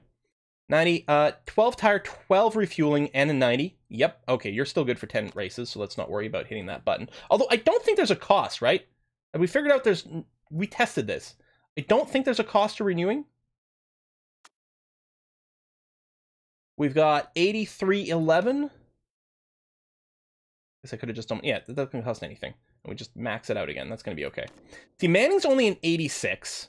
He can't tire. He's got an 11 jack, but it's not that good. I think we just get rid of you. I mean, we could just wait for the contract to expire, but then I'm going to lose track of who's who again. So I'm just going to fire Manning because I don't think we need them. Yeah, replace with whoever. That's fine. I guess that was Russell that we just did it. So you effectively have a 90 about. You've got a 14 tire. You're unfortunately not good at refueling, but you've got the fixing, and you can rear jack as well should something come up. So Russell, we're going to renew you as well. Hanasaka, 87 is getting a little lower, but these are so many good numbers. The only thing you can't do is the front jack. O'Donnell, 83 is really low. I mean, you're fine. Okay, Paddy O'Donnell is another potential firing. Let me just wait a second before I do it. 91, I mean, you're tired as hell. We'll definitely need to rest you. 91, you're good at the tires and refueling. You could even front jack as a backup, so you're going to stay. Hooper, 93. Fine at both jacks. You're actually fine in a refueling job as well. I'll renew you. Roderick, potential 96. Tires fixing. You could even tire refuel perfectly fine. You could potentially front jack. You're staying in here. And Lampard. Really, the only thing we'd want you to do is rear jack.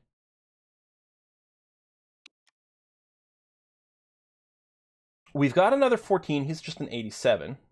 You're an 86.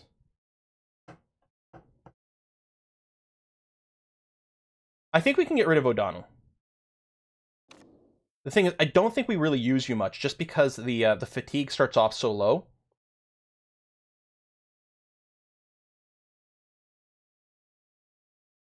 I think the mistake chance is based on your current fatigue more than anything else. 0% over here. 0% over here. Where someone with a 97, but they're at an 87, they've got this. And someone who's full, but base low, I think it's based on just their current fatigue. So I'm going to fire Paddy O'Donnell. Okay. Now, do we have everyone in a position that we truly want? Best front jack. We have a 12 over here. And yeah, you're bad at tiring. Let's do something like this. Oh, I have to hit the swap. Your stamina is about the same, but you're slightly better at the front jack. Next, the rear jack. Oops. You're only got a 7 going on, but you're currently at a 95. You definitely need to rest. 87 on the rear jack, so that's potentially better. Although then we'll see the tire situation. Draper, you can't do this. We need to tire and repair, although I often don't care about the repair as much as the refueling. So it's really the rear 2 that I want to max out as much as possible. High tire and higher fuel. Let's do you, which improves that a little bit. Actually, you're probably fine there. Yeah, that's your best kind of roll. So yeah, just Draper. We just need someone else with a decent tire who's not totally exhausted. Well, kind of, sort of everyone is. I think I'll put Russell in, even though you're pretty exhausted. Do something like that. Okay. The mono for refueling? Yeah, you're already... oh, for refueling. Yeah, hold on. Swap you with Perches. That's right, I wasn't looking over there.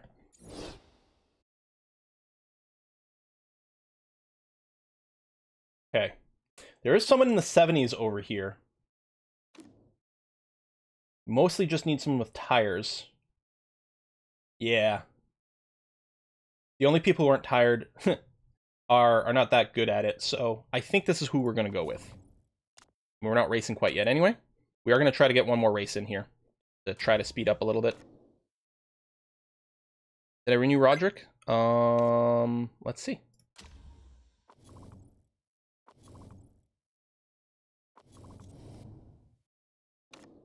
Nope. Okay. Rear wing done. So, we're done on the wings. The places where we're quite bad in, I mean, any of these first 3 over here, I think we're going to start maybe working on the gearbox. Although our base time is, yeah, it's because it just takes a while to do it. Iron, you got, we did. We fired, like, it was like 6 dudes, we fired 5 of them, or like we declined 5 of them, and then we hired 1. Well, shit. Okay, this part at least has got some value. That's a little annoying that we can't really do a very good job with the gearbox. Any chance we've got better things with the brake? Tire wear efficiency is nice. So this doesn't really carry over to this. Well, there's no really. This won't carry over this bonus to the next season because the only thing that gets carried over is your performance number, as far as we know. So the question is this a part we're going to use at all? Is it a part we're interested in for next season? It might be best for this one just to do a tire wear and then maybe design 2 after this that are just raw stats. Although Yeah, it's not bad, because we could do, especially when we're currently interested in raw stats, deceleration plus 20, and then we can grab this one with all the maxes. That's going to be okay. The qualifying bonus variant is interesting. I know tire efficiency doesn't carry over. That's exactly what I said. It's only the raw deceleration and the total performance that you've got.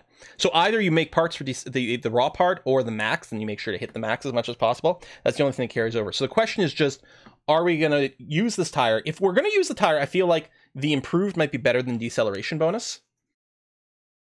But if there's a chance this tire is going to be the top one that gets carried over the next season, we have to make sure it's got the full bonus. I think I'm just going to give it the plus 20, because there's a possibility that we'll design this and then one extra brake, and then so this one will still carry over to the next season. So I think I will go for the plus 20.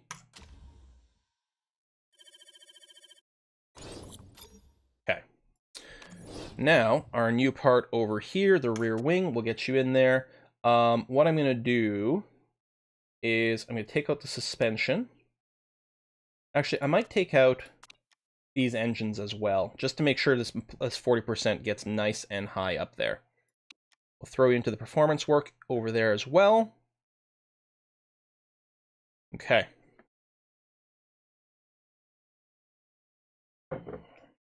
We're definitely going to make 2 brakes. The only question is, are we going to design a 3rd brake this season, or are we going to go into something else? And I think the or something else is more likely. So I put in the plus 20. And the fact of the matter is the plus 20 performance is still going to be good. The tire wear might be slightly better, but the plus 20 is still going to be good. And this way, if we do carry it over the next season, it'll pay off. Yeah, these guys should be close to capped before the race, so that's going to be okay. Our wind tunnel has been built. Huzzah! Wind tunnel. So we can get our front wings all the way to great, and driver feedback improves, which I don't necessarily care about too much. We have some money. We could do some more building, but I'm going to wait a little bit before we do. We already have all the best buildings in the team. Your streams in Microsoft PC Game Pass want me trying a Paradox historical game, which would you recommend for someone bad at strategy? Man, that is really, really, really hard to answer. That is really hard to answer. Because each one of the Paradox Grand strategy games are so different. Oh, did we just finish the part? Okay. I'm like, oh my god, we're not designing a part, but okay. No, we're here. We're fine. We're going to go straight into designing the 2nd brake. We're definitely going to do 2, and this one is definitely one that is going to be carrying over. We might be able to make a 3rd brake. There's no way we're making 4 this season. So we'll go ahead and run these 2 over here. And yeah, we'll go looking for raw performance numbers. That's going to be great. Boom. You need to increase your acceleration. The faster you get up to speed, the better. Yeah, but the thing is, you have to realize something that's not obvious here. None of the parts do what they do. The way that all the parts work in this game is it's very simple. At the start of a race, you are broken into tiers. So for the parts, I believe it's into fourths. So so there's 20 cars on the field, right? The 5 cars with the best, say, gearbox get a 0-second penalty.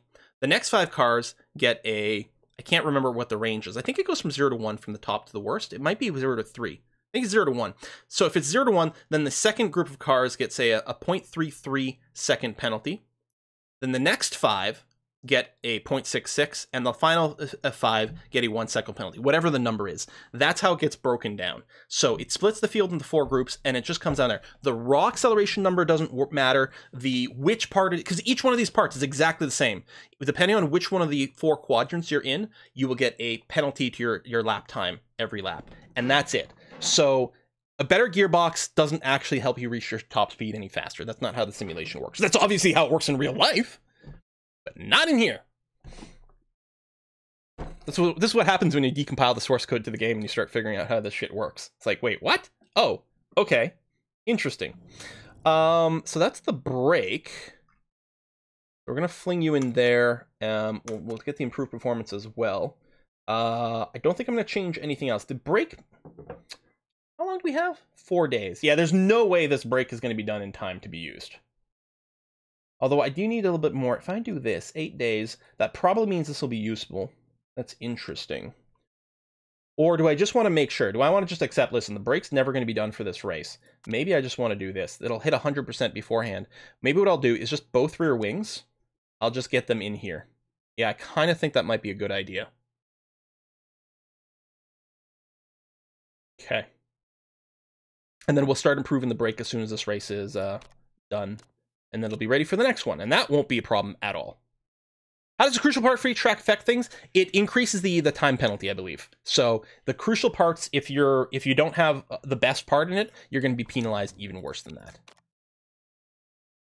Oh, this getting rid of a track? I don't know. I'm still making my mind. I don't give a crap if they get rid of a track or not.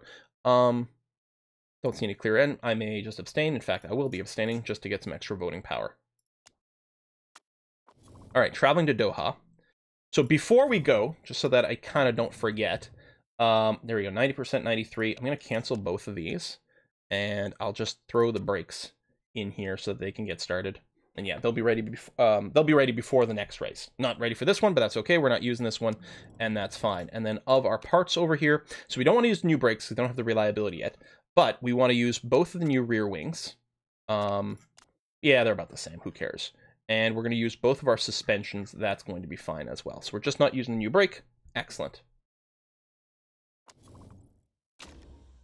Okay, we're going to take the 13th or above sponsor. How's the weather? Looks like it's going to be cloudy throughout. Hot as well. A little cooler on race day, but 28 is still going to be kind of intense. It is harder tires over here, so they won't heat quite as aggressively, which is good to know. Only 25 laps. Low fuel burn. Medium tires. Okay, that's interesting. 25 laps. We've done the part fitting, so that's okay there. Let's go race. We did pick a new sponsor. We've got a whiskey sponsor. I think Japanese whiskey. Means Doha, it'd be weird if it wasn't hot during the day. I mean, I guess that's true. They don't do any nighttime races in Motorsport Manager, which I think would be kind of awesome. I mean, you need a whole different lighting model and all those things too. What is this track shape? I think part of it is street circuit. I think this is sort of inspired by Bahrain, maybe? I don't know if it looks anything like that, but I think it's the same sort of idea. Okay, was it 25 laps, right? Porter, you would get 7 to 9 out of the softs.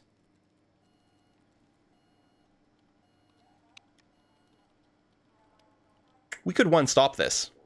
If we never pushed with our tires, if we never, ever pushed with our tires, we could one-stop this with Max. I'm willing to bet Martin is going to be a trivial one-stopper. Oh, this is in Qatar, so yeah, okay. That's tricky. Now, the medium's cliff is only 5%. I mean, you still get the tire band thing, but we really don't have to worry about the cliff over here. It might be too aggressive with Porter. We're still going to practice on the mediums, that's for sure, because the softs are just way too soft. So we'll practice on the mediums, which will be good because they're not the softest compound. We definitely get per lap penalty, so getting the 15% discount is going to be really valuable. So that's going to be okay. This is definitely going to be a high downforce course. What I'm going to do is I'm still going to stick to the right so we know what direction to move in, but I'm not going to be right on the green. Everything else, I might want to go bring the speed balance a little that way and you a little this way, just to make it a little clearer which direction to move into. Stops us from doing sort of a misclick part way along the way. You can see how much downforce Martin wants. Now, both cars are going to be a little different, but there's actually a really good chance that Max is going to want a similar amount of downforce. But we'll be able to move. Like, it'll say, like, pour, and we'll know, okay, we've got to move really far. So we're going to be okay kind of guessing there. Put the speed balance and the handling somewhere over there. That should be a good place to start. I'm going to try to go a little faster here because we are running out of stream time. 2 stops with Porter on softs would be dicey, though. Yeah, and that's it. I think with Porter, it's probably... Oops, I gotta send these guys out. I think Porter is going to be medium, medium soft. Or the other way around.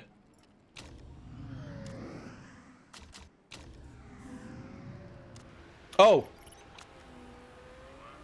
They're both out on qualifying trim, aren't they? Son of a bitch! I think we're going to be fine hitting the level 3 race trim anyway. Man, if I can vote out the qualifying game, there's going to be a lot of that. Where's the pit? There it is. Ooh. We got excellent aero right off the bat. 91% right away. Excellent downforce. Handling is good. So we got to go fairly far for that. Not too far. Maybe something like that. And then... Maybe something like this for the handling. That's going to be okay. Go out on race trim, please. Same tires. That's going to be fine. Send out, send out. Okay. No, we talked about it before. Saving the setups is, honestly, doesn't save as many stops. And what's annoying is with the save setups, it does change every time you come in. Drunk Patty! Hang on 1 second.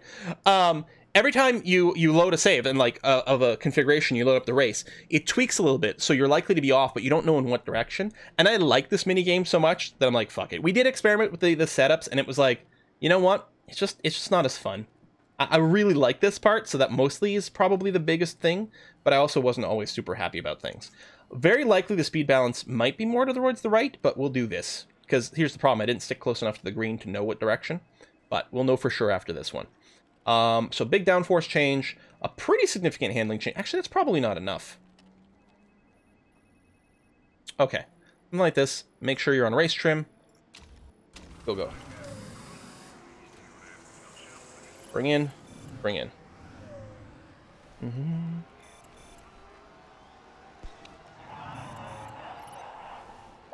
I mean, you guys can all make and you do make very good cases about the saving the setups. I'm just not going to do it because I'm not. I'm not saying you're wrong. I'm just saying I'm not going to do it. 96%, good enough. What we'll do is we'll give it like a little nudge of tire camber. Something like this. I want to go the other way. I don't know. I'll just do it like this and we'll see if we end up a higher percentage or not. But Martson is now done. Good enough. If we get an extra 1% out of it, lovely, but it's not going to make much of a difference. Porter. Or yeah, great across the board. What are we looking at percentage-wise? 94%. So what I'll do is I'll make I'll give you a little more downforce, which has a bit of an impact on other things down the line. We'll give you a little tire camber in one direction, which tweaks the speed and stuff too, and then the same thing. We're just going to leave you out for the rest and try to max out your knowledge. There you go. See, who would want to minimize this minigame? I mean, so much fun. So, if we max out our race trim at 3, we might be able to squeeze in a qualifying trim by 1. Do.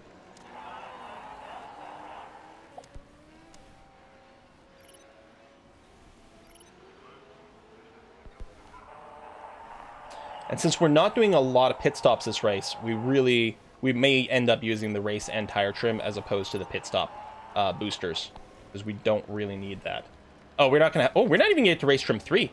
Damn. Well, I may have been able to stop at a 2 and then get the 1 for the qualifying, but a little late for that. We did get to tires 3, so that's useful anyway. Should be a Yells Marble Race mod of this game. I mean, that would be amazing.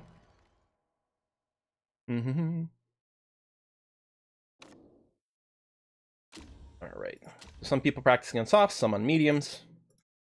I mean, certainly Martson could do a 2-stop on softs, I'm sure. But I think we can make him do a 1-stop on mediums. Yeah, auto pick here for the qualifying. I really don't care. We'll double check the setups. There we go, 95% over there, and obviously you're going to be on the softest for the qualifying. Go back to the 96, and the softest, that's going to be okay. Continue, and simulate session. And I'm going to fast forward this because we are running a little low on time. Go, go, outlaps! Come on!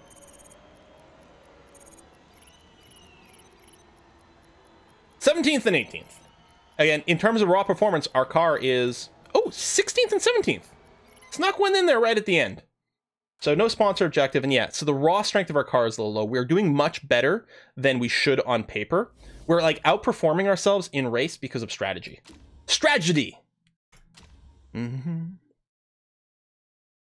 Doha. Alright, we got 14 minutes to make this race. Well, we'll probably go over, but that's going to be fine. So Max Porter is definitely going to be pitting twice, but I think the level... I think this is going to be better. I think this is going to save us more time than the tire changes. And then...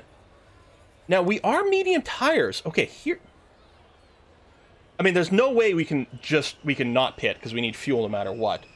We are going to be on mediums, and probably mediums exclusively with Marston. That does make this interesting. Now, I don't think it's going to save, like, it can't save us a pit stop. It might prevent a situation where all of a sudden we find ourselves needing to do 2, but it also keeps us out of that lowest band as long as possible. So we could do something like this, maybe. Although, here's the thing. Okay, so this prevents the per lap penalty you get from your tires, okay? So this is very important for the harder tires because, like, the softest compound starts with a 0 lap per second penalty, or 0 second per lap penalty, so this does nothing. But then as it degrades, it starts to be more of a thing. But the harder the compound you get, like the mediums that we're going to be running, do have a per lap penalty, so we get to save with this. The race trim, this is really hard to find properly in code because of the way it does. This might actually affect every single part of your car. I think, so what the penalties I was talking about for, like, not having the best part, potentially even tires, I think this is a 10% improvement on all those things. And therefore, I think this is much, much stronger than anything we could do. Again, this is the one thing I couldn't find properly in the code to 100% guarantee. But looking at it, this is what, I think this is a 10% improvement on every possible penalty, which means all the parts that we have that aren't the best, which is all of our parts, we're going to save quite a bit of time by doing this. So I think this is the strongest way to go. Our setup we're happy with, although we are going to change to our medium tires. And yeah, I think Porter, especially, we're just going to assume we're going to stop it, which means if he runs on medium, he can be aggressive on mediums, which is kind of nice. We'll start you off with full fuel. That's going to be okay. Meanwhile, Maritson,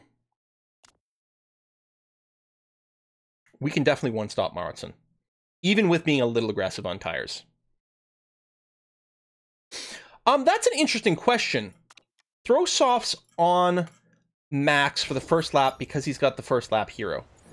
In a sense, whether we do the softs for his first stint or for the final stint, he will save the same number of seconds. In a sense, right? In a very fuzzy kind of way.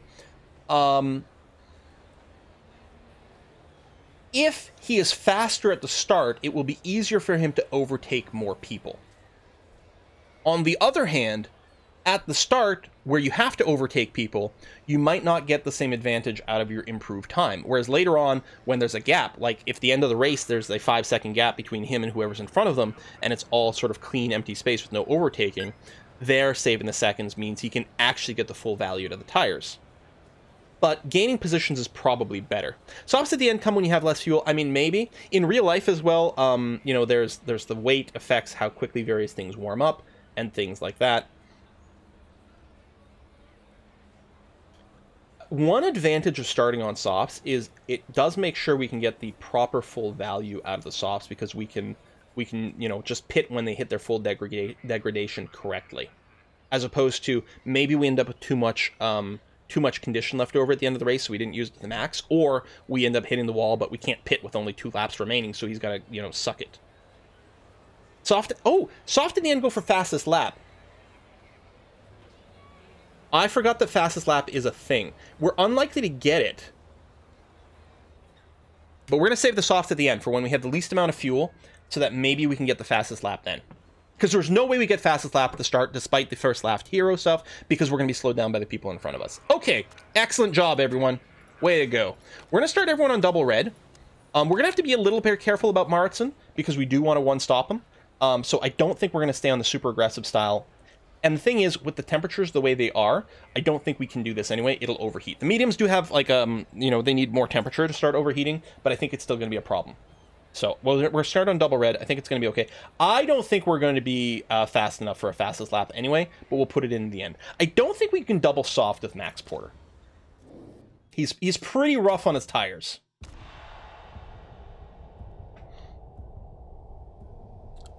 So we are expecting Max Porter to definitely make some room up front. Wow, he had an amazing start. Oh my god. And that's RNG. You basically have a 1/3 chance of getting a good start and 1/3 chance of getting a bad one. Oh, someone's gone off. That may have just been a normal start for him, just because of his current modifiers. Or he may have rolled good, or maybe everyone else rolled bad, but I don't know. So yeah, as expected, Porter's going to make up a bunch of spaces or places early on, just because of his bonuses. Some people aren't conserved for their tires right away. Wow, interesting. Yeah, Max is so dramatic to watch just because he does so well off the line. Temperatures are stable for now. And Martin, we're probably going to pull back on his tires sooner. And he's further back anyway. He's still, like, you know, we're still tied up. 0.043 seconds for the person behind him. And there we go. He's going to lose the place. Anyway, oh, there we go, fighting back. Ingledew must have really low focus. Because they crashed. They've gone off. I'm going to go to orange here for a sec. Actually, yeah, all the temps are getting pretty high. I'm going to drop you down to neutral right away. Porter. Yeah, I think tire temp's going to be a thing. In fact, it wouldn't surprise me if the tire temps was going up on yellow.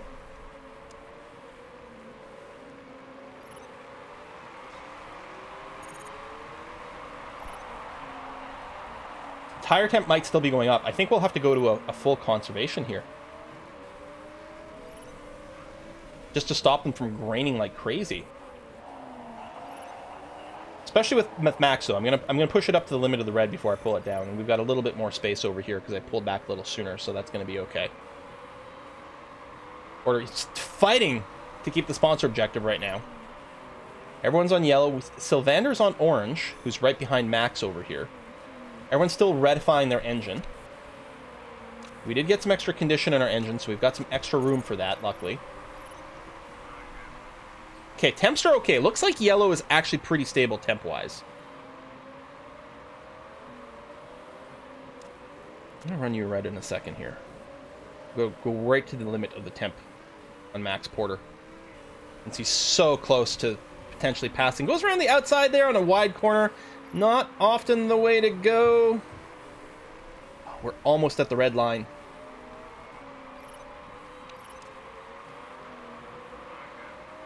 So 28 degrees. Luckily there's some partial clouds here, which keeps the surface temp a little bit lower.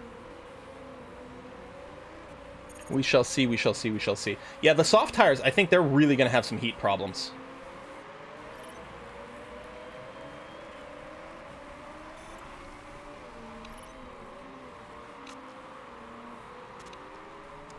And push you down to high here, Martin.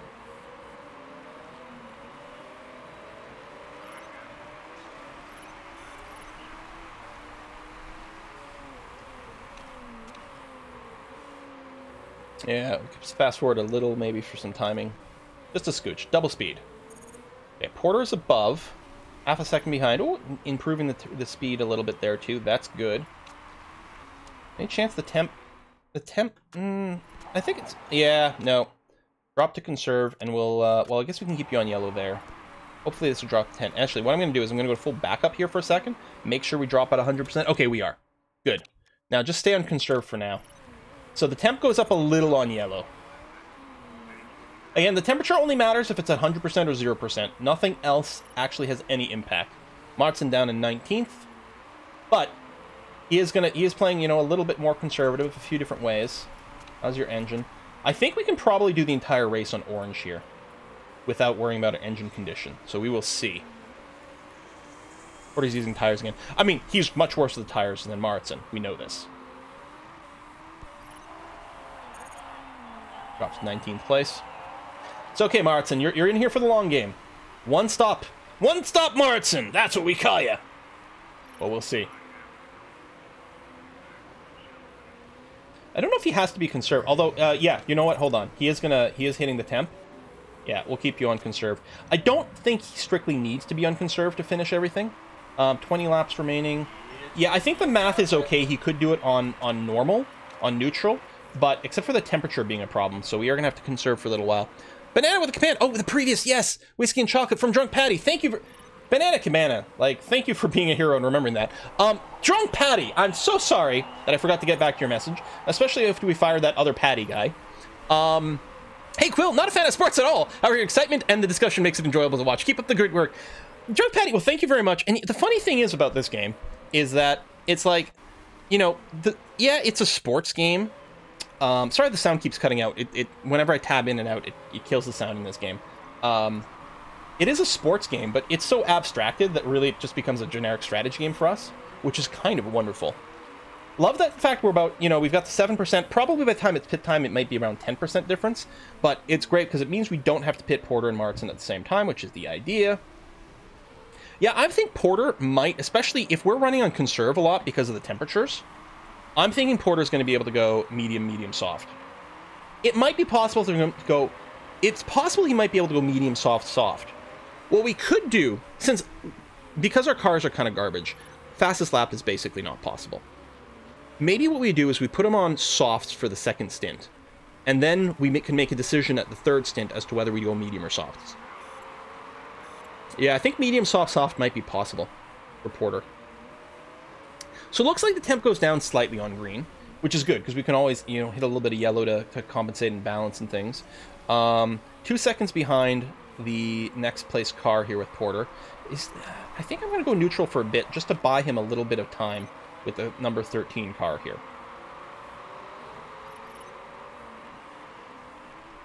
Let's see if we can just hold him off for a little bit longer. Oh man, he's right up us. Just waiting for Ingledew to crash. Could happen again. Ingledew turning through the softs. There's going to be lots of pits ahead of us here, as the people with the softs are about to come in. We're still fighting over here. I'm going to go back to conserve for a sec. Just start a soft then. I mean, maybe. It's really hard to decide, right? Because I'm trying to think in a lot of the racing. I mean, a lot of times they do go with the softer compound early, but not always. And of course, you know, a lot of the IRL strategies don't necessarily apply here the same way. That's true. The grip does go up over time, so starting soft and then going to mediums later on might help to do that. Struggling with tire wear. Okay, so he's entered the bottom most, or the worst performance band over here. So the medium tires started with a 0.75 second per lap penalty, then went to a 2 second per lap penalty, and now to our 3.5 second per lap penalty. So we're 1.5 seconds per lap slower over here than we were just a second ago.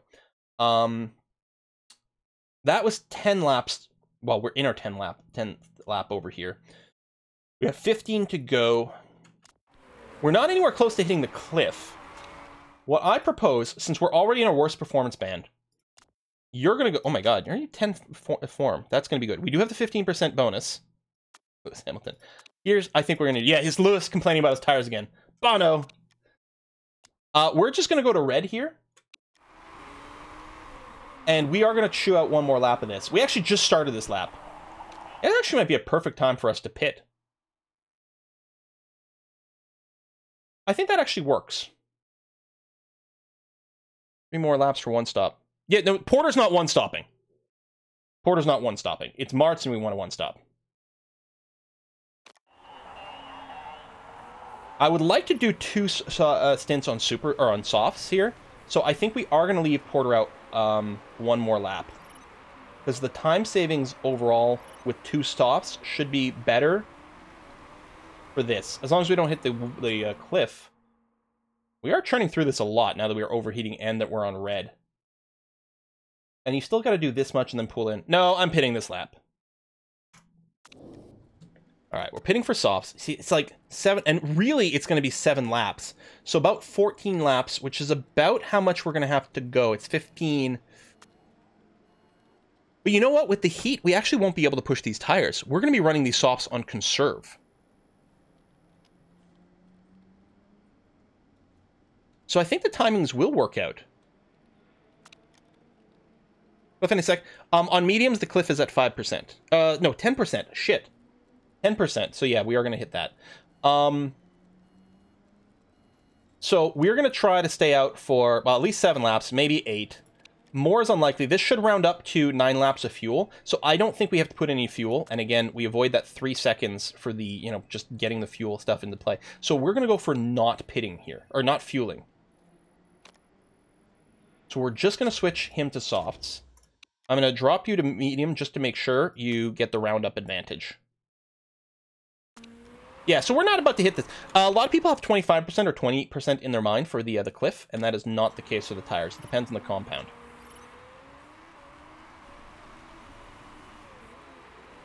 But we did hit the lowest performance band. what we're going to do is we're going to switch you to conserve. I think I'm only going to engine mode medium here. Hold on. Get our actual...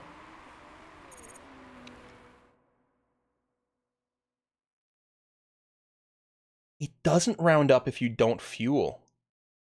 Someone said it still rounds up if you don't fuel, but that's not the case. So we didn't go up to 9 for free.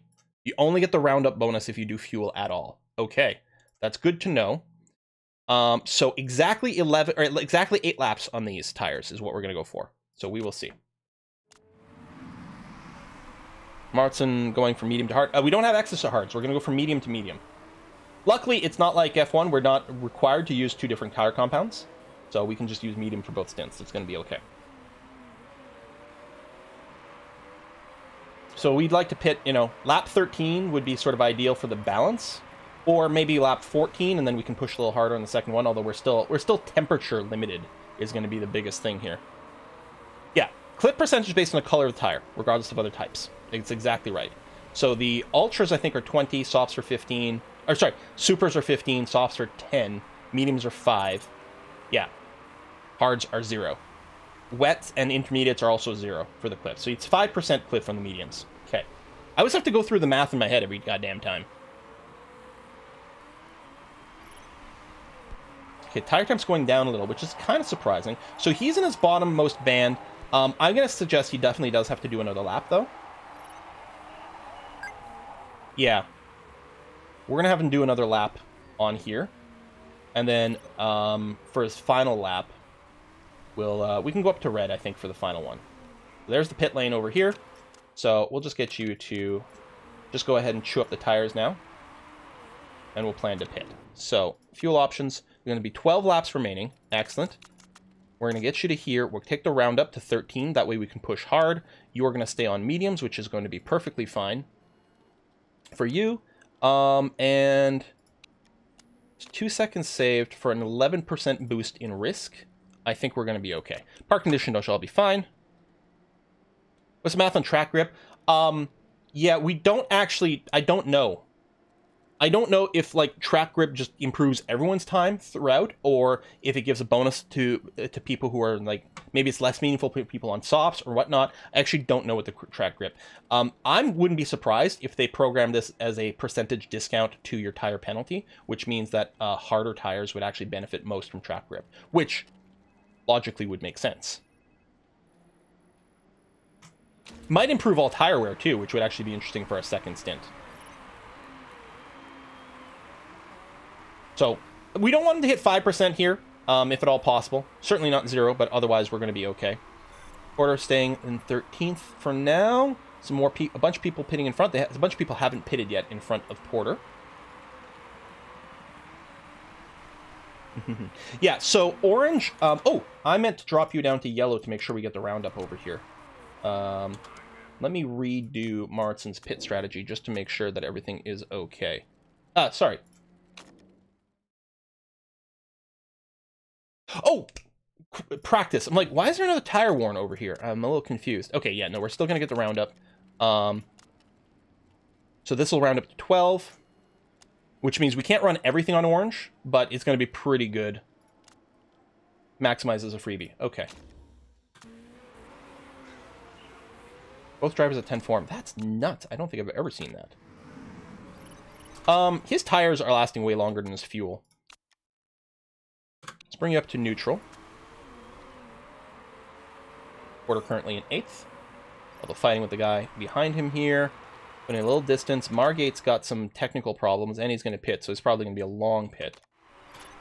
You need to go to neutral, I think, is going to be fine. But you should be able to run in orange mode for most of the rest of the race. We'll have to do some math at some point, but we're going to be okay.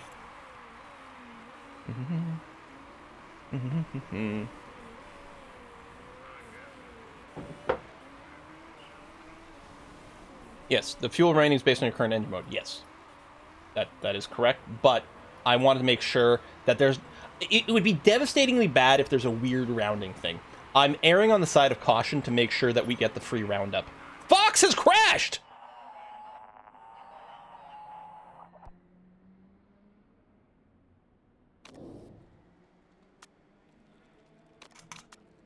Some of this is going to operate under a safety car.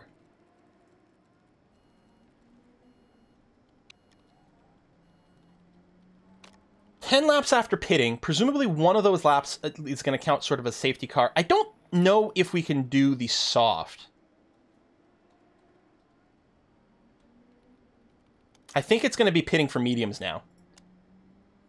It's still going to be worthwhile doing. 10, this will round up to 10. Although I do, So there's going to be at least one more lap on a safety car where we're going to be on a blue engine mode and using less as well.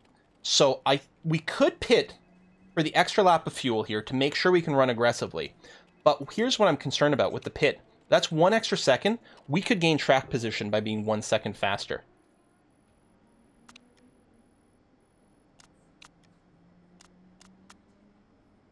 I think this is probably better. I think hopefully getting better position out of the pits is better than being able to run a more aggressive engine mode.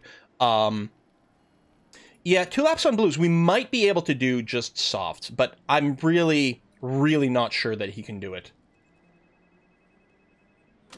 So with Maritson, he's not going to pit because he just pitted. It's unfortunate for the timing. On the other hand, he's going to get a bunch of position improvement for free here. Right? He's currently in 18th. He's going to get a bunch of placement just handled for him. Yeah, it's safer on the mediums. We're going to go for that. He's got the discount on mediums anyway, so it's not quite as costly as it might seem. There you go. Porter in 9th place out of that move. Maritson up to 13th. I mean, he'll probably end up dropping. This is going to be good. Hopefully we don't get all the way down to 0 with the tires, but I kind of bet we won't. Maybe we'll just barely tickle the 0 over here. But we're going to have a lot of temperature available to play with, basically. All right, let's speed up. Safety car.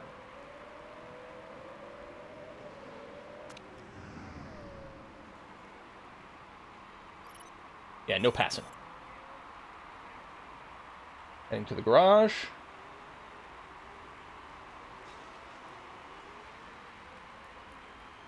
Tires, yeah, it's going to be fine, because even if they start graining because of the low temperature, they still get half graining under the safety car, and I want to keep as much temperature as possible for when it's time for us to hit the go button, hit the loud button.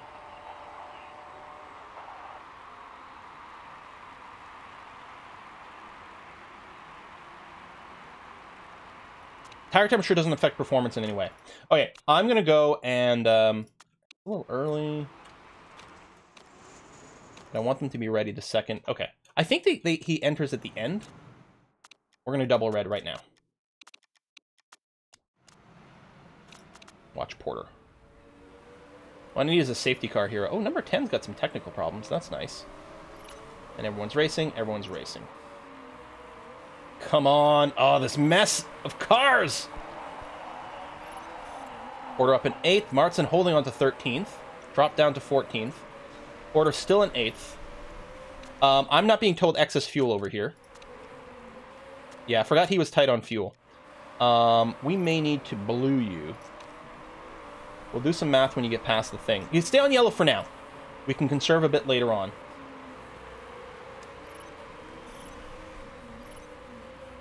Did we not get the roundup?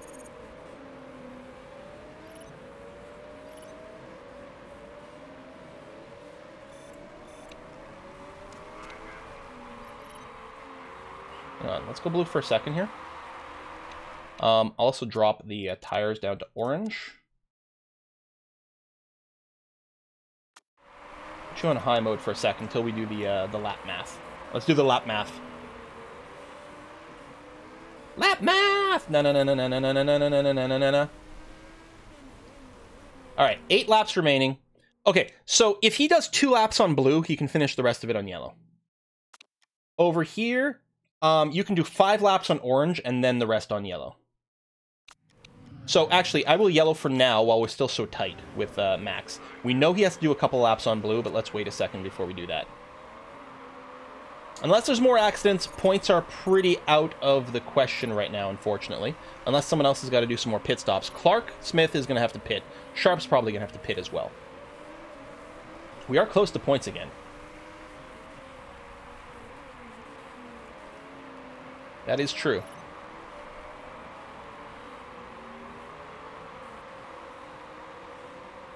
Yeah, I should have put one more lap of fuel in on Porter, but... Meh.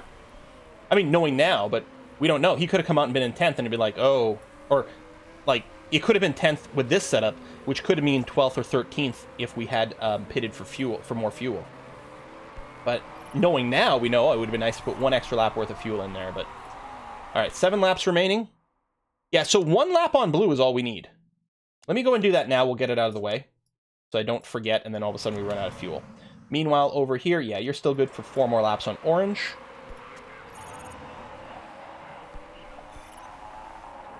We're going to have to pull back on the tires in a bit.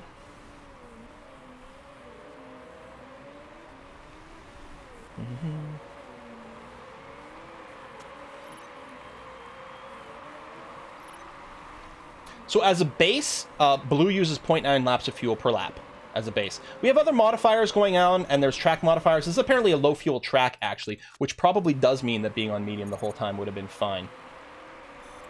Well, no, sorry. Well, being on yellow the whole time might be fine. What might happen here is we might find ourselves with enough to orange for a lap, which would have been nice to do as early as possible, but we'll look into that in a little bit. Okay, these tire temps are definitely getting high. We think the tire temp goes up a little bit on yellow as well. So let's just yellow for now, and then we complain about it. We can drop them down to conserve.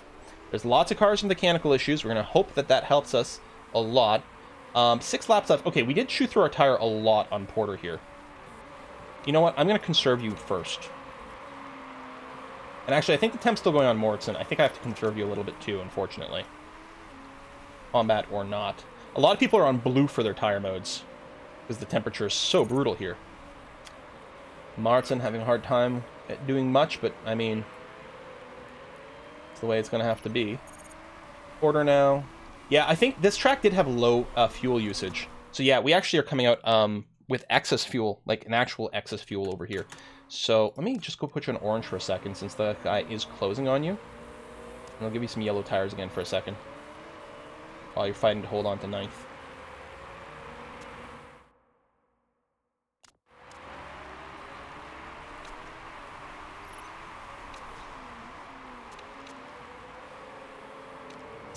More mechanical issues.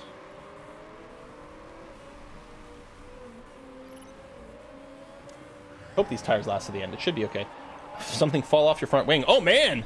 Yeah, that front wing's pretty hard up there, Porter, but we're not stopping. We're definitely not stopping. I'm sorry.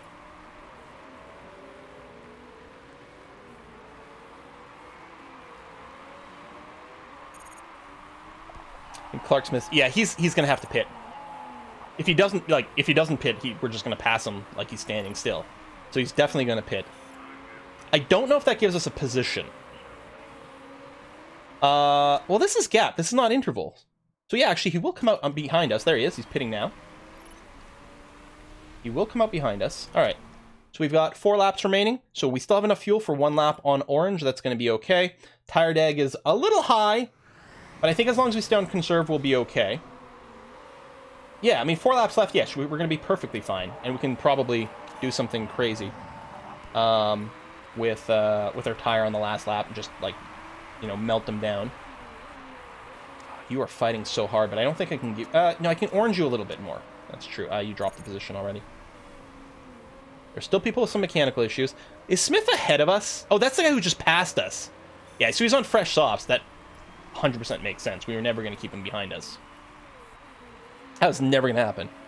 Did Martin near the end for fresh tire try for fastest lap? I suppose we could, since he's not getting points. Although it is nice to get a backup on the sponsor in case something crazy happens, like Max Porter has an accident. I know, that never happens. The thing is, I don't think we're fast enough for fastest lap. We don't have the car for it.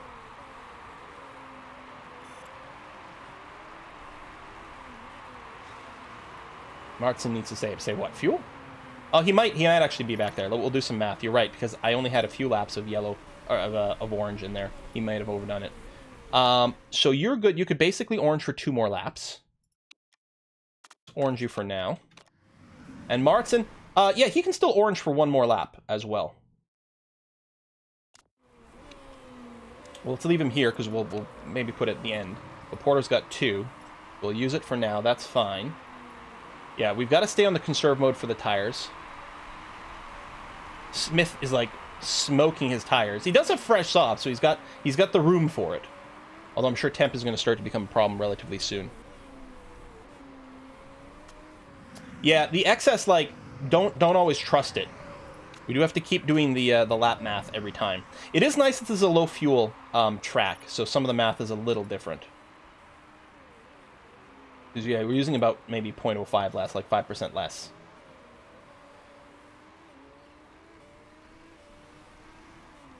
Come on, mechanical issues. Just break down. Just drop out of the race. Yeah, I don't think points is going to happen unless these guys suddenly decide their mediums aren't good enough. Wow, Hughes done a one-stopper over here. One-stopper with less tire left than Maritson. As your gearbox. Yeah, you're fine. How are you? We're about to redline the front wing, and your degradation goes twice as fast when something redlines. But Porter is going to be fine because we only have one last lap to go. Sorry, 2 more laps to go. You can do 1 more on orange, and then it'll pretty much be yellow. And then same thing over here, 1 more on orange, and then it'll be yellow for the last lap on both of them. And we'll end with about 0.1 fuel, probably, maybe 0.05. We might be able to do part of the last lap on some orange as well.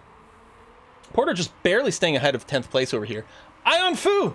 I will get to you in just a second. What is this? Hey, Quill, thanks for all that you do. You make wasting time feel right. Hooray! Oh. Wasting time feel right. I like that. Like, procrastinators unite tomorrow. Tire, how are we feeling? I think both of these guys can go ahead and burn through their tire at this point. We're going to be okay. No matter what, we're about to hit the lowest performance band on both these tires. And no matter what, I don't think we're going to hit the wall.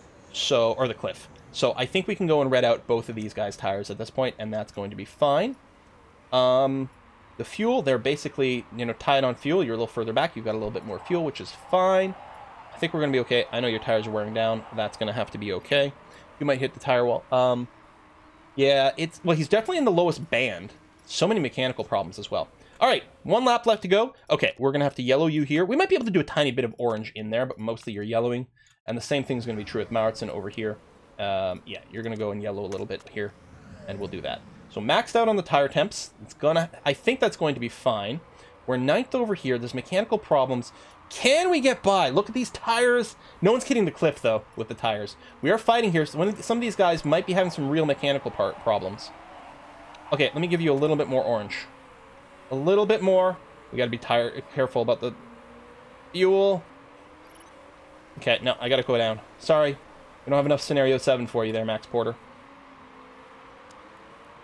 You are saying excess, but it quickly goes from excess to not enough. Do not trust the excess fuel indicator. At all. He was pitting. Oh, man. But yeah, the excess fuel indicator, it lies and wants to destroy your race.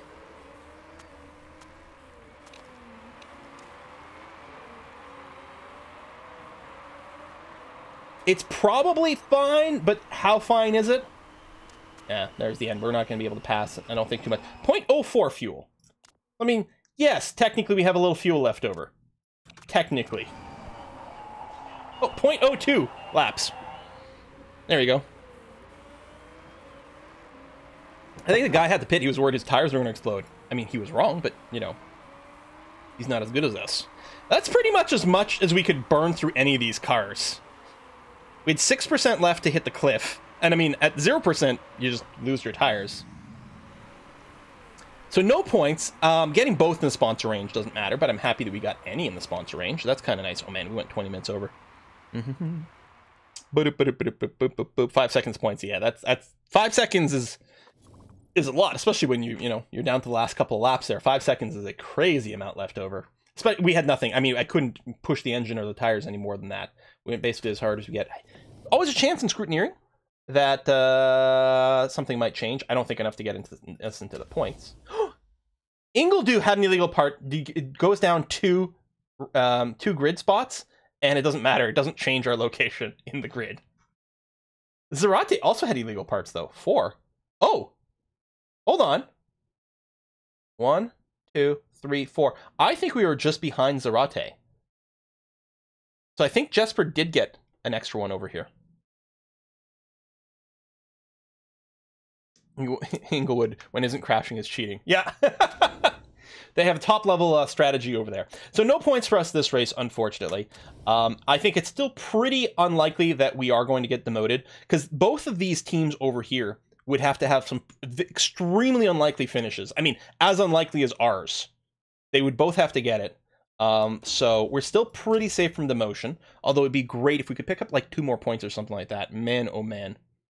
Yeah, he went from 12th to 11th. Yeah, because the 4-place penalty was just brutal there. Just brutal. So we're going to wrap up the stream right now. Is it Kiss for Luck streaming? And what is she streaming? Oh, is this Green Hell? Haha! She's streaming Green Hell. We're going to go and raid there. Next live stream is going to be on Wednesday. I don't know what we're going to be playing on Wednesday. We finished our Hearts of Iron run. We did start Aurora 4X on Saturday. Now, do we do Aurora 4X on Saturday? Do we do something else? I don't know. Or like on Wednesday versus Friday. We'll have a discussion. If you're on the Discord, let me know. If you're, Twitter, let me know about there, and we'll see what we do. I might keep Motorsport Manager as a Monday thing. We'll see. We'll see. Thanks for watching, folks. Let's go and raid Kiss for Luck, and I'll get to see you guys in a couple of days. Bye-bye.